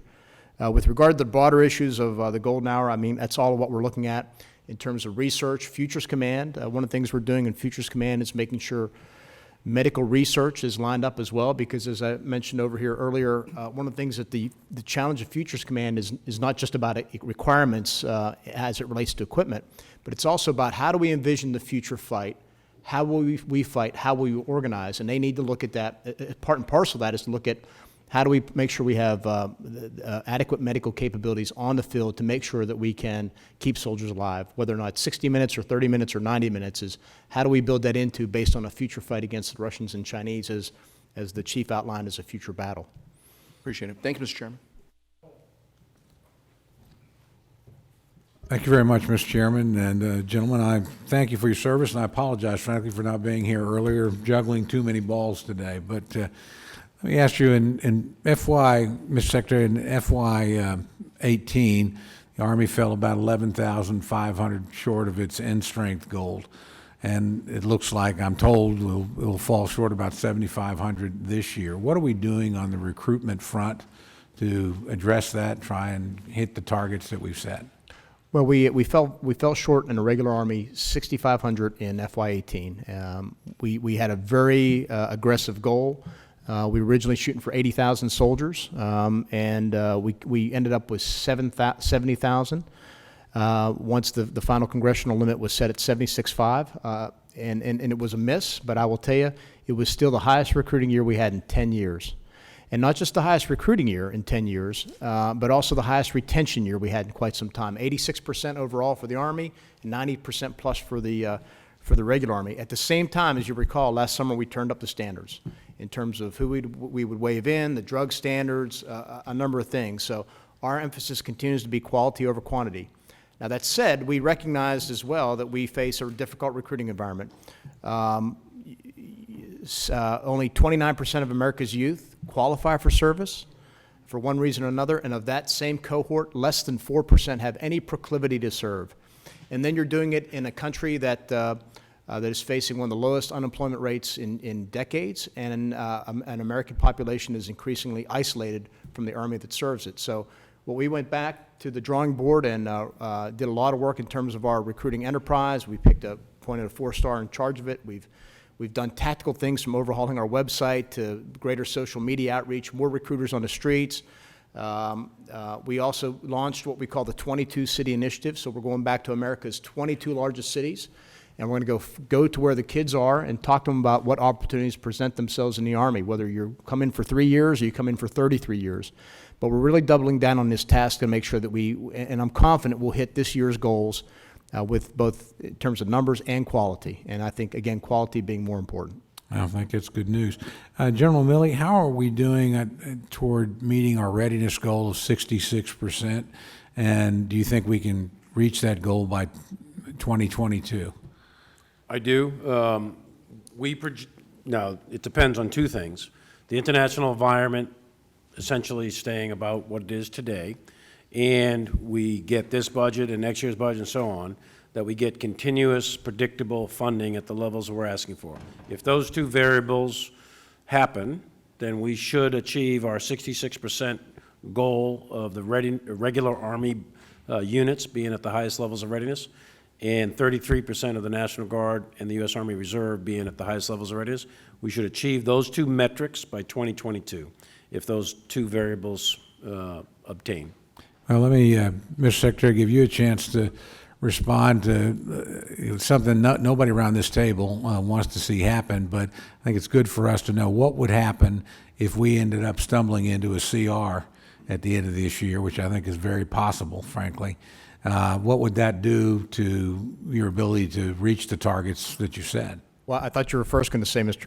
Congressman, if we went to BCA limits, and that would be disastrous.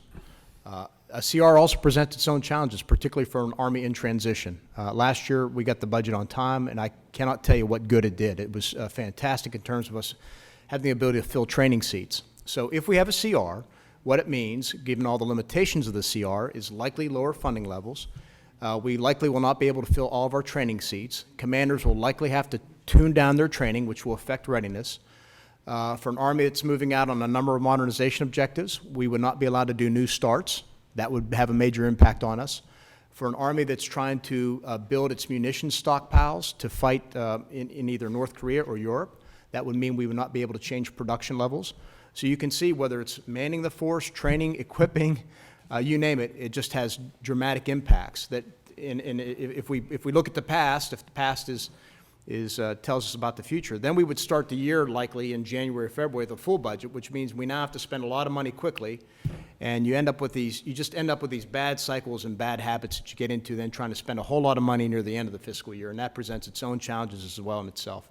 The key thing for Army, all the services, and all of government really, is predictable, adequate, sustained budgets that we can rely on and then plan on and then keep a steady force, steady growth. And so I know the Chief has some views as well. And Yeah, I mean, you said it all, predictable, adequate, sustained. And a CR, I mean, it's not the end of the world, but it's a terrible way to spend the taxpayer's dollar. It is not effective, it's not efficient, it cuts off part of the year, everything builds up at the end of the year, it sends terrible signals to industry, industry jacks up the price of a widget because they don't have predictable cash flow and so on and so forth. So it's not good. The best thing, on time and predictable from year to year. I mean, that's, everyone knows that. Well, a BCA would be catastrophic. Evidently, everybody doesn't know it because we've done this before around here, and that doesn't reflect very well on Congress. Certainly not your fault, but I hope you're carrying that same message to administration. One last question, if I may, General Milley. Based on the national defense strategy and the current plans, how do you envision the current mix of armored infantry, Stryker Brigade command teams will change to meet the demands of the national strategy going forward?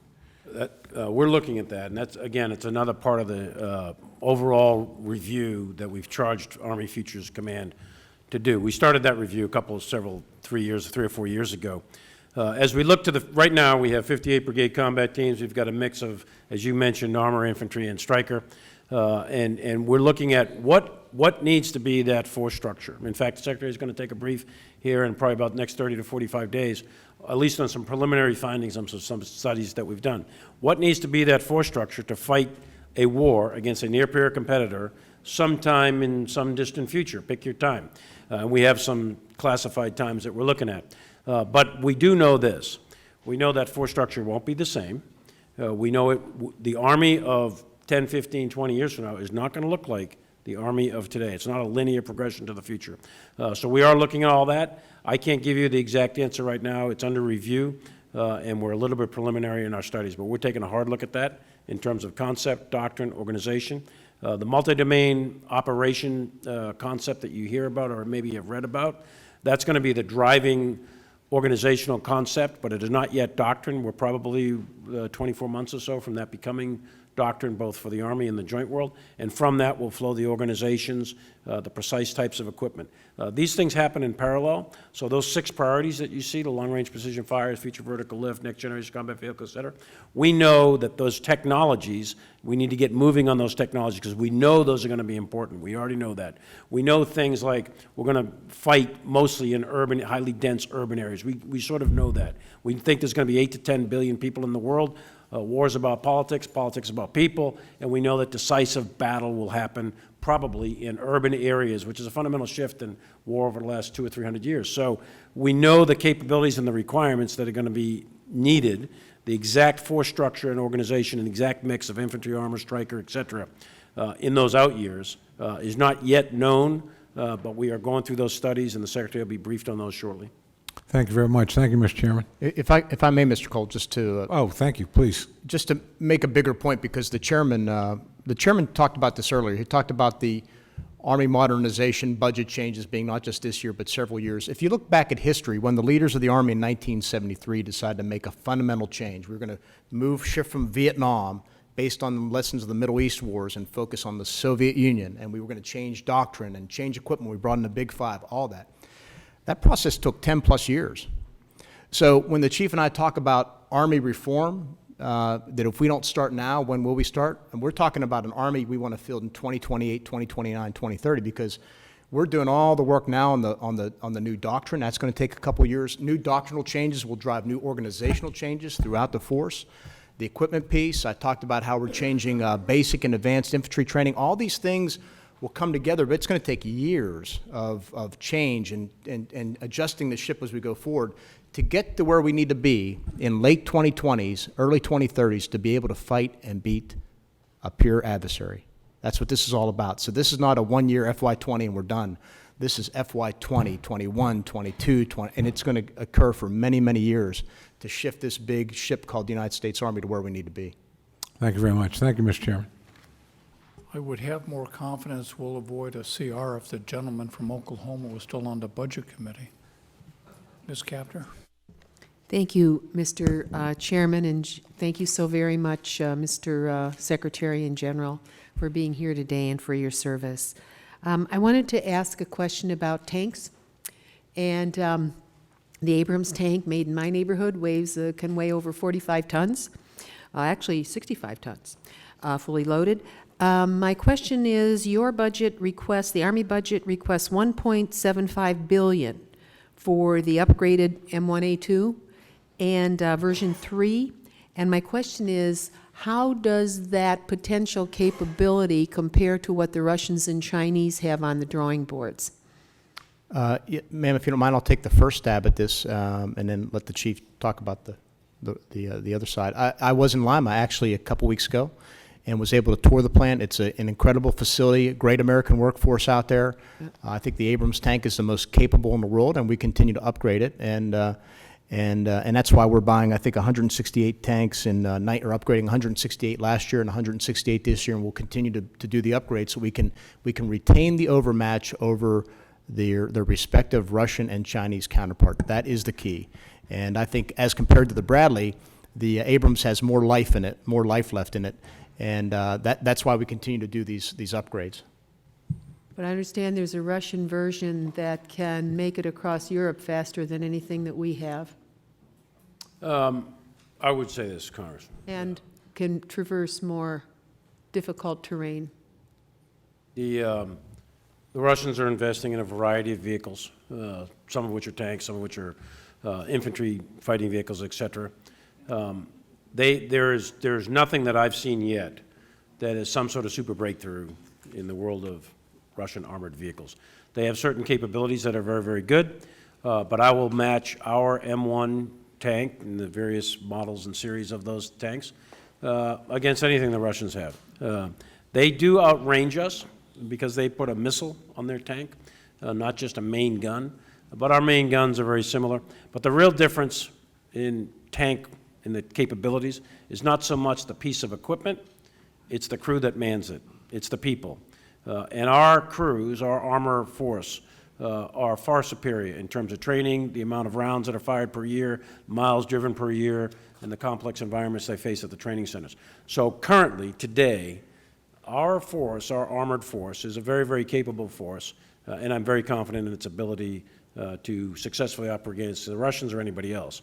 The question really is the future, and what are we going to do in the future? And therein lies this next generation combat vehicle. We talked about material with, I think it was Congressman Ruppersberger. We need a vehicle, the basic attributes, that has the same protective qualities, that has increased lethality and overmatch relative to anything the Russians, the Chinese, or anybody else can field. We want something that has greater speed and range and agility, and is light enough to cross the rivers and the bridges, and can be strategically mobile, can move from continental United States by air or sea in with much less level of effort by Transcom than currently to do with the M1s. That is a high bar of requirements, and we're working very, very hard on that as part of this next generation combat vehicle program. But our current vehicles, and I don't want anyone to walk away thinking that the Russians are 10 feet tall or anybody else is 10 feet tall in this world. The United States Army and the United States Army Tank Corps, the United States Army Armored Forces would do very well against anybody on the face of this earth. And if you combine that with the United States naval power, the United States air power, we'll do okay if something were to happen. Pray that it doesn't happen. But if it happened tonight, we're going to be okay. The future is what is really the question, and that's where we're driving with this modernization program. All right. And are plans on the drawing boards yet for those new vehicles? Yes. Or And adapted? they're being prototype tested right now. The other part of that is robotics. So these are going to be optionally manned vehicles. We know that the Russians and the Chinese are moving out very, very quickly on the use of robotics. Hypersonics was a technological area that the Secretary had mentioned would be an area that we want to invest in heavily. Also robotics and artificial intelligence. And there's several others. There's a laundry list of these emerging technologies. But robotics is important for both the air and the ground vehicles.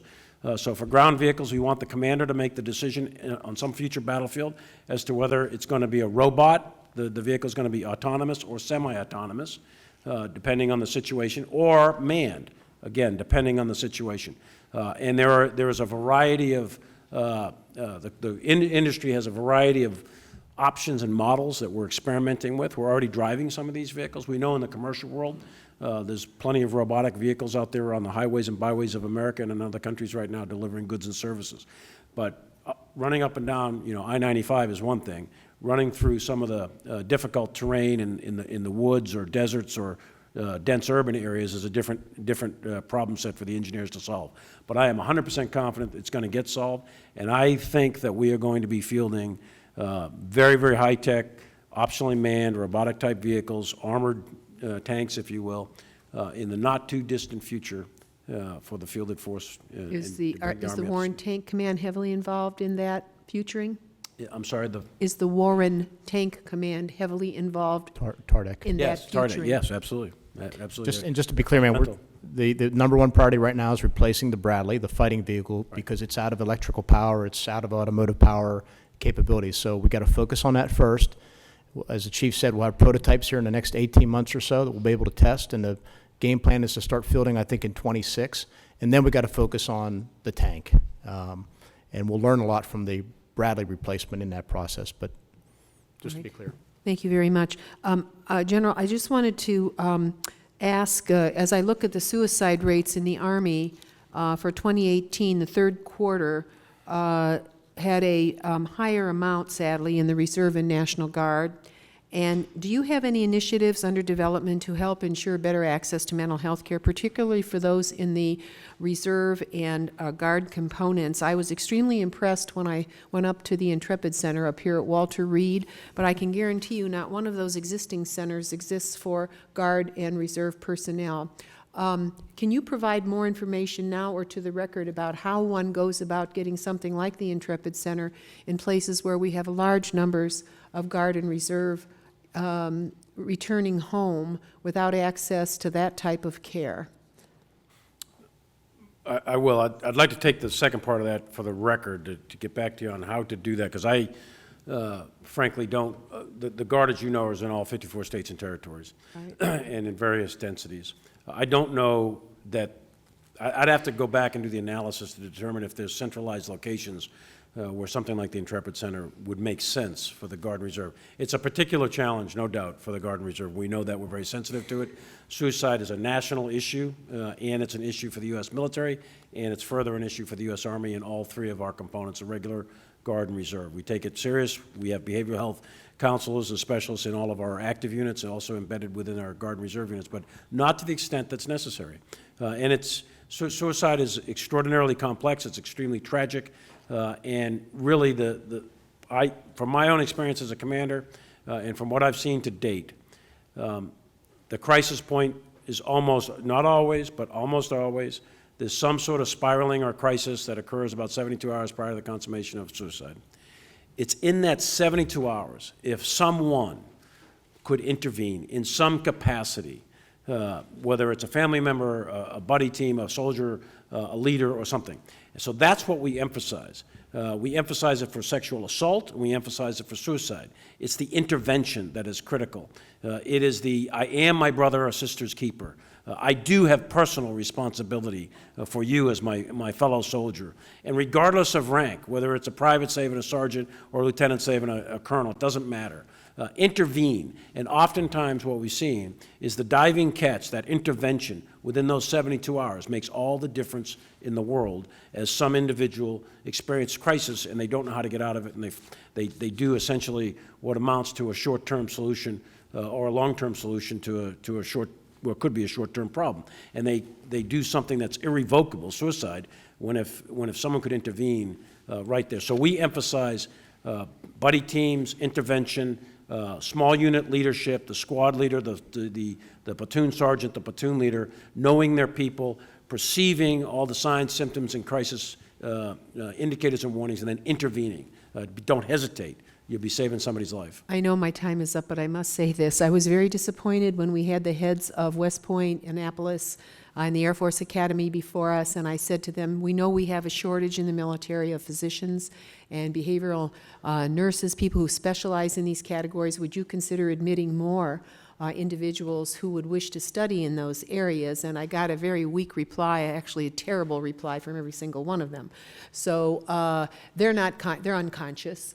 And then for the Uniform Military Health Services, I've asked myself, could we do something in those accounts to attract more individuals who would come into the military with some responsibility? They would learn and study in these arenas that the military very much needs, as well as civilian society. But I haven't really heard too much about that. So I'm just sharing that with you. You have extremely important positions in our country, and this is a problem we need to solve. My goodness, we just lost the Admiral in the Fifth Fleet, for heaven's sake. That's right. So I just, it's like, some people say it, but where we have the opportunity to make a difference, we're not. And we've got the largest budget in the government of the United States. So just know you have a member here who is harping on this, and some of my colleagues care a great deal as well. Why can't we fix this? Every aspect of the military has to pay attention. And we can do this. We can do this as a country. So hear my plea. Thank you. You're correct, and we agree. Thank you, Mr. Chairman. I've been reading the news lately. I know you do also, and it seems like Kim Jong-un is going to Russia on his begging tour to try to get aid from Russia. Of course, Russia is not in great financial shape themselves, but it concerns me.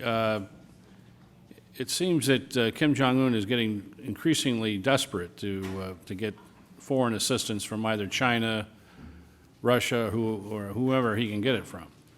I know, General, you've been dealing with this character for some time, but is there a level of frustration he may get to where he may try to do something to get attention in order to get assistance? It's worked in the past, and it seems that he was trying to gear up for a new launch or do some other things that may be somewhat, expose kind of management of this situation. You see any risk out there right now? Congressman, the short answer is yes. There's always risk, and I'd be hesitant here or at any time to predict the future behavior of any foreign leader, and specifically the foreign leadership of North Korea. It is a challenging situation. We in the military, our role in all of this is to be prepared, and I believe we are. I believe we've done all the right things. I believe General Abrams and the U.S. forces on the Korean Peninsula, 28,500 of them, are prepared to execute whatever is necessary. Right now, we're in with the diplomatic efforts with North Korea and the denuclearization efforts. Diplomacy is the main effort of the nation, and we are clearly in support of that. But I would hesitate to predict what would come next. I have access to a lot of the intelligence, and I'd be happy to talk to you in a classified environment. But right now, in a public environment, I would not want to predict what North Korea would do. A key point is our readiness in the Korean Peninsula. Yes. And obviously, we put off a lot of joint training missions with South Korea. Yes. Is that damaging our readiness? I think there's, for the readiness of the force, General Abrams has testified, and I would reemphasize that the exercises that were canceled, modest and negligible in terms of its negative effects per se on the readiness, but if it was sustained over multiples of years, it would have a cumulative effect. But the readiness of the force at the division and below level on the Korean Peninsula, and I'll be heading over there in a couple of weeks, by the way, the readiness of force at the division and below level, the brigades and the battalions and the companies, they're training all the time. So that's not what got canceled. What got canceled is command post exercises. I think those can be mitigated adequately with the acceptable level of risk. Okay, thank you. Gentlemen, I'd like to return to the issue of end strength. Where does the number come from? It's an authorized end strength number, but how is it formulated? Is it informed by the National Defense Strategy? Where does that number every year come from? I can take first stab at this. We have a process called the TAA process, the Total Army Analysis, that looks at, based on wargaming and a number of other factors, in my shorthand, comes up with a force structure that we would need to fight and win in future wars. And then that force structure, inevitably, once you break it down by compo, regular Army, Guard, Reserve, drives a certain number of people. Once you determine how many of this type of units you need, there's a number associated with that. For example, an infantry company, 142 people or so. That's, in shorthand, that's how it's derived. I don't know if you... So on an annual basis, we go through a rigorous process, starting with the National Security Strategy, then the National Defense Strategy. And from the National Defense Strategy, you pick out all, again, it's an authoritative document, you pick out the specified and implied tasks that the Secretary of Defense has given each of the various services. We go through that. Then we look at the National Military Strategy that is developed by the Joint Chiefs of Staff, of which I'm a member, and the chairman. They have specified tasks in there. And then in addition to that, we kludge onto all of that the combatant command war plans. Those are key because those are very, very specific, and they lay out exactly the types of forces and capabilities that each of the combatant commanders want in order to execute the various plans. The combination of all of those are the inputs. It goes through a very, very, very rigorous analysis down at various centers within the Army. Then we war game all of those, and from those we derive, plus we apply military judgment to all of that. And from that, we derive estimates of the size force and the type of force, the force structure that was mentioned earlier. We do it for the present force and we do it for the future force. But all of that together is it's a very, very rigorous, detailed process. My next question then would be that it would appear, if it is approved by the Congress, so your fiscal year 20 authorized end strength would be 480,000, as I understand it. The authorized end strength 2 fiscal years ago, fiscal year 18, assuming 20, was 483,500. So given the fact that we're trying to anticipate pure competition, you'd have an authorized level 3,500 lower than 2 fiscal years earlier. Does that give you pause or concern? Yes, sir. Let me take that. I'm the one who, this is my, this is on me. As a Chief of Staff of the Army. Well, this is on me, on the Chief of Staff of the Army. We know the end state. We know where we need to get to in general terms on the size. Those end strengths that we asked in the NDAAs, that was a glide path to an end state. And I, the Chief, set a goal that exceeded our recruiting ability. And I was advised by then Secretary of Defense Mattis, hey, your goal, your objective is too high. You're probably not going to make it in the current recruiting environment, et cetera. But we kept that goal, and as Secretary Esper mentioned, we had a banner recruiting year, 70,000, even though we came in short 6,500. It was still a 10-year high, and it was a greater amount recruited into the United States Army than are in the Canadian and Australian armies combined. So we set our objective too high, we maintained quality over quantity, and we didn't make the recruiting goal. So we came back to Congress this year, and we said, okay, we're not going to have that rise over run, that glide path, as big as we desired. We want to trim it back to about 2,000 rise over run, and we want to execute modest growth. And what that means now is that the end state size of the Army that we think is necessary to execute the National Defense Strategy is going to be stretched out, pushed out several years beyond that which we would have had we achieved the objective. If I could, because I have a number of But that one's questions on me. on this.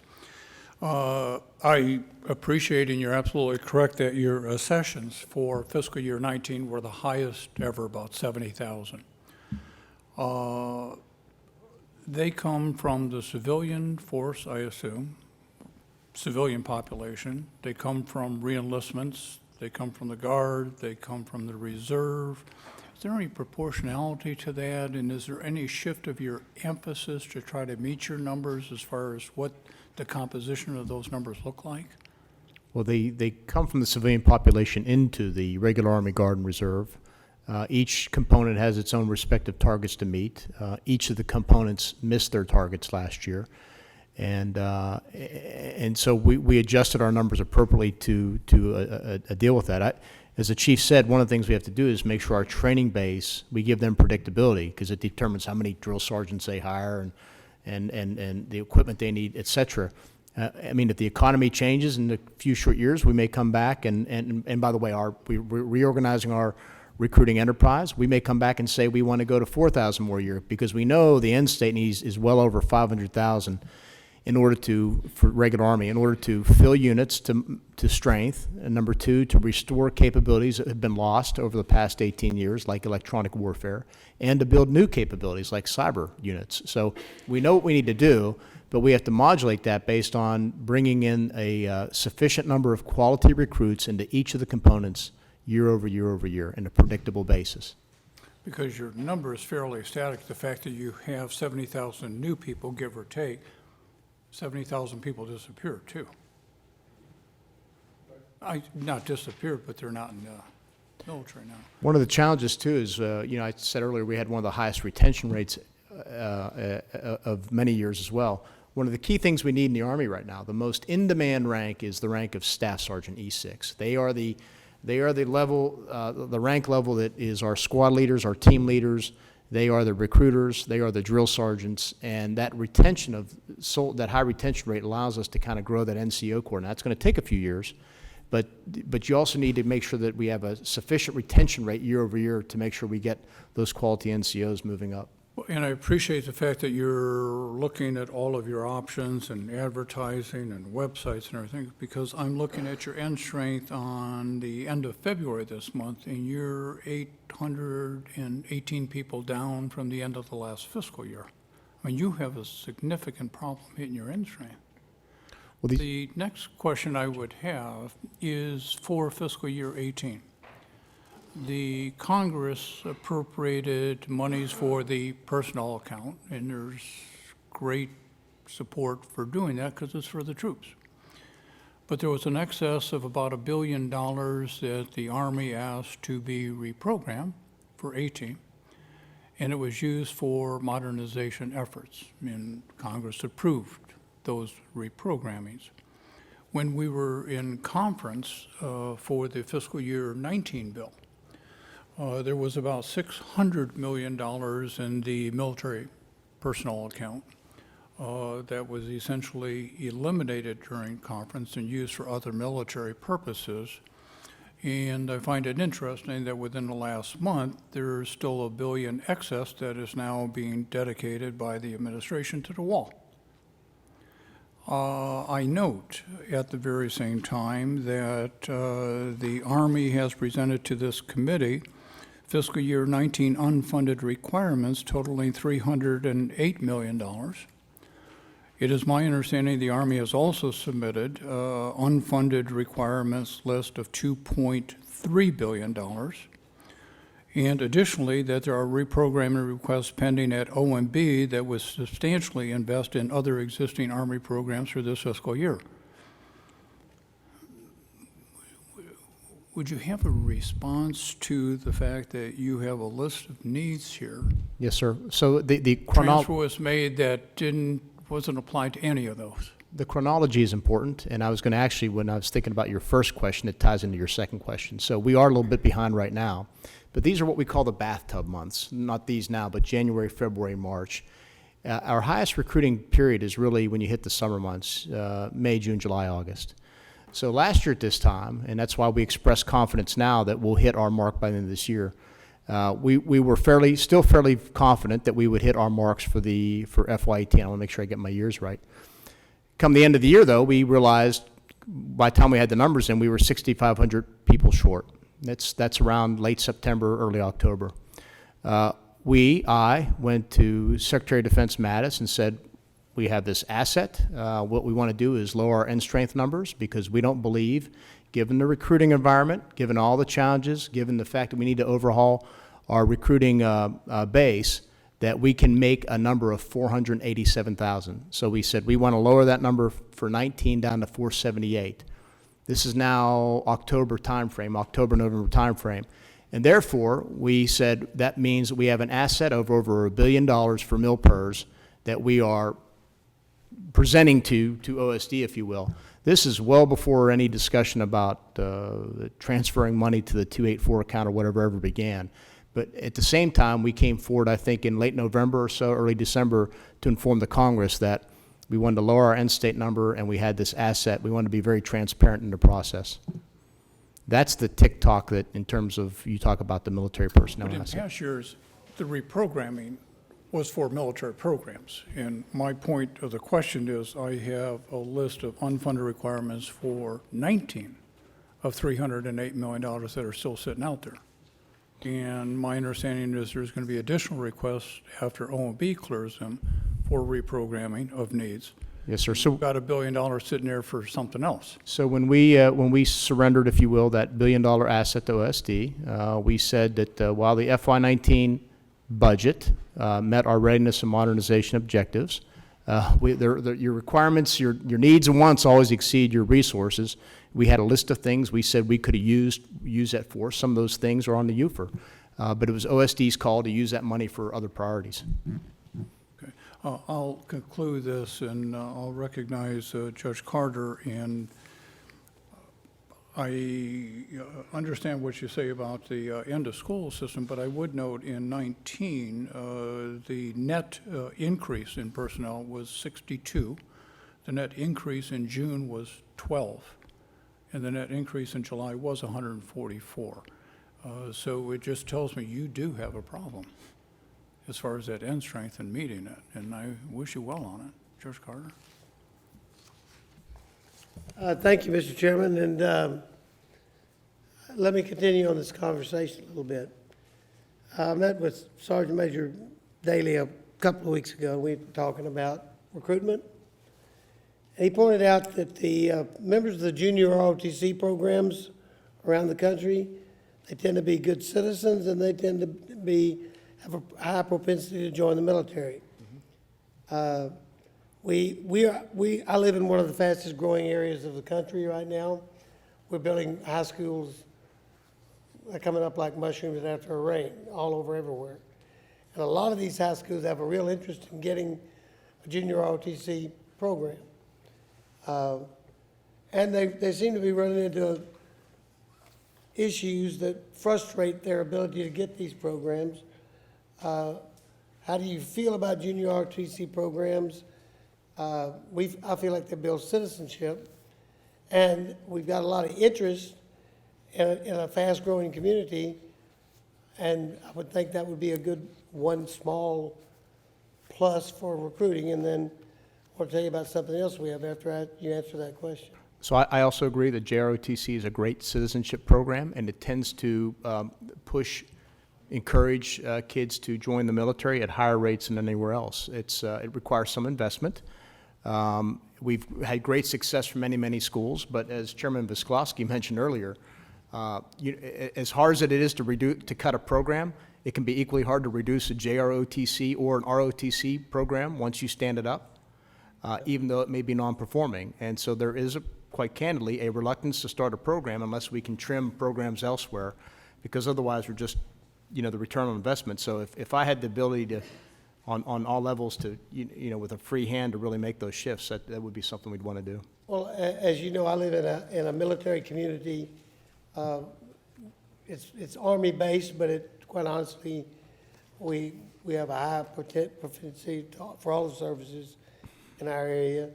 And we've started a group of citizens have started talking about ways to figure out how at graduation you will have the announcement made.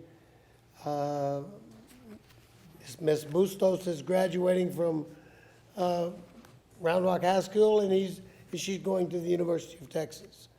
And Mr. Kilmer is graduating from Round Rock High School, and he's going to whatever, Texas Tech. We want them to announce Mr. Carter's graduating from high school and is joining the United States Army. Mr. Jones is graduating and is joining the United States Navy. We want them to be acknowledged for their patriotism and for the fact they're growing. I intend to, as part of a program a bunch of us working on, I intend to write letters to all the recruits that graduate from high school, a personal letter from me, thanking them for their patriotism and congratulating them for meeting the high qualities and standards that our military requires, all of our military requires, to be able to be there, and remind them they're part of 1% of the people that are qualified and eligible to serve in our service. And then I'm hoping I can get people that are going to help me come up with the money to give people who graduate a red, white, and blue extra tassel on their graduation hat when they graduate from high school, which says, I have joined the military. I think the people that are patriots that are willing to do that need some reward. Yes, sir. And maybe that'll help. Well, thank you for doing that. It does make a difference. It not only celebrates the young man or woman who decides to go into the military, it also showcases them for the juniors and sophomores and freshmen behind them. As I said, as part of this recruiting overhaul, I've been around and I've talked to many of our recruiters in major cities across the United States. Unfortunately, in many cases, there are too many school districts that simply will not give us genuine access to the schools, to the kids.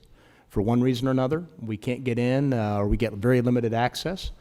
And I think it hurts our recruiting efforts, not just us, but the Army, the Navy, Air Force, Marines. And I think it's a disservice to young people who maybe aren't ready for college, can't afford college, aren't college material. We can bring them in, we can teach them a skill, a trade, we can teach them about loyalty and duty and service. And even if they come just for 3 years, they'll be a far better citizen if they join the military for a few years. But we need to get into the schools, and that's where we need help. Thank you. I would just associate myself with the comments the judge made about the junior ROTC program. I think it's a great program and certainly would appreciate it being expanded. I just have one other line of questioning, and that's on the Medical Health Services Transformational Program. At the outset, I would acknowledge people do not like change. One thing I've learned, they don't like change. But a number of us travel. We're at a medical institution, not an Army facility. And the most fulsome discussion, longest discussion, and most emotional discussion was this issue and billets. People can tell you how incredibly confused I was at the hearing relative to medical services last week. The staff is trying to educate me over an extended period of time. But the question I would really have is, you have services, whether they're pediatrics, OB-GYNs, others that sometimes people think aren't associated with the military, although we obviously have women and we have families. As far as potential reductions, what's the concern here, and what are the ramifications? And if those billets, if those positions go away, what are the alternatives to members of the service and their families? And the reason I ask is the facility we're at, some people are driving an hour just to get to work at the base. And pediatricians, women's health, if I then have to travel an extended period of time, my child's sick, whatever, I'm not making for a happy soldier, if you would. That's kind of my question. There are two parts to this, sir, and we can talk to the first part and maybe a little bit to the second, because it's different areas of responsibility, if you will, in some ways. So first of all, our commitment is to make sure that our soldiers, as a medically ready force, are ready to go to fight and win. And then we have concern about the beneficiaries, their family members, if you will. On the first part, the Army several months ago started looking at what do we need for the fielded force in terms of medics and doctors and nurses and surgeons and PAs, you name it, and to make sure we had exactly what we needed for the force. And there's a lot of change happening there with that regard. We just didn't think that we had the right numbers in the right specialties for our fielded force, the units that go to war. And that is our responsibility. The second part is Defense Health Agency, and as directed by Congress, was to look at a number of reforms. our understanding of that is their challenge is to look at how they can reduce overhead and how they can look at services that, if it's available in a local area, that may be where they can outsource, if it's nearby, pediatric services or what. That's the part that is not us, but is a focus DHA. Our focus, though, is making sure that in this transition period and after, that our beneficiaries are taken care of, that you're not having to do exactly what you said. There is a lot of concern and change out there, and my wife gave birth in both an Army hospital and a civilian hospital and had good experiences in both. But some people haven't, and some people have had one. So it's the second part that I think is causing the most consternation, is what happens with regard to the medical treatment facilities. And that's where we've been pushing hard. Myself and Secretary Wilson and Secretary Spencer have had a number of engagements with the folks leading that effort. I don't think it's moving as quickly as we would like, or they got a long road ahead of them. I don't know if you want to. I think there's probably three key areas that any soldier and their family care most about, I suppose. One of them, as you saw recently, is housing, and that is a significant effort. Another is schooling for your family members. And the third, and perhaps the most significant, is medical. And these are readiness issues. 60% of our Army today is married, and on average, with 2 children. So on average, you're looking at a four-person family. Whereas like in World War II, 10% of the Army was married. So the taking care of the family's piece, the medical care, the housing, and the schooling, is critical to the readiness, because we want the soldier to focus on the military task at hand. And if you're constantly worried about lousy medical care or lousy houses or mold in your house, or the kid doesn't have a good school to go to, then that wears on you and it detracts from readiness. So point one is it's really, really important. Point two is the military medical system, Army, Navy, Air Force, Marines, is a huge system. It is massive. And we are, with the Defense Health Agency initiative, we are taking a massive system and doing a massive change. And I am one of those who believes when you're doing something on that scale and magnitude, to do it step by step, to do pilots, to learn lessons as you go, and make adjustments to the program. And that's kind of what we're trying to do. So we've taken, for the MTF, to the medical treatment facilities, take large, this across all the services, not just the Army, take a large hospital, take medium hospitals, and take small hospitals, and let's apply the new DHA standards to them, draw the lessons, and then grow from there. So that's the MTF piece. And the other part that we're doing within the Army is we want to carve out those healthcare professionals, medics, doctors, nurses, et cetera, that are necessary for the combat force in order to provide that forward medical care that we talked about earlier in order for the golden hour. And those are two different capabilities. One is stay at home, medical treatment facilities, big hospitals, take care of soldiers and families. The other is a combat medical capability that is distributed within tactical units, and they're going to be on the forward edge of battlefields. And those are two different requirements. So the medical command, if you will, has got to be split now into two as part of this major ongoing initiative in order to provide those capabilities. And it's very complex. We need to take it step by step and learn the lessons as we go. Gentlemen, thank you very much, and good luck this year. Please stay in touch. Want to work with you. Scholar, thank you. We're adjourned. Yes, sir. Thank you. Thanks.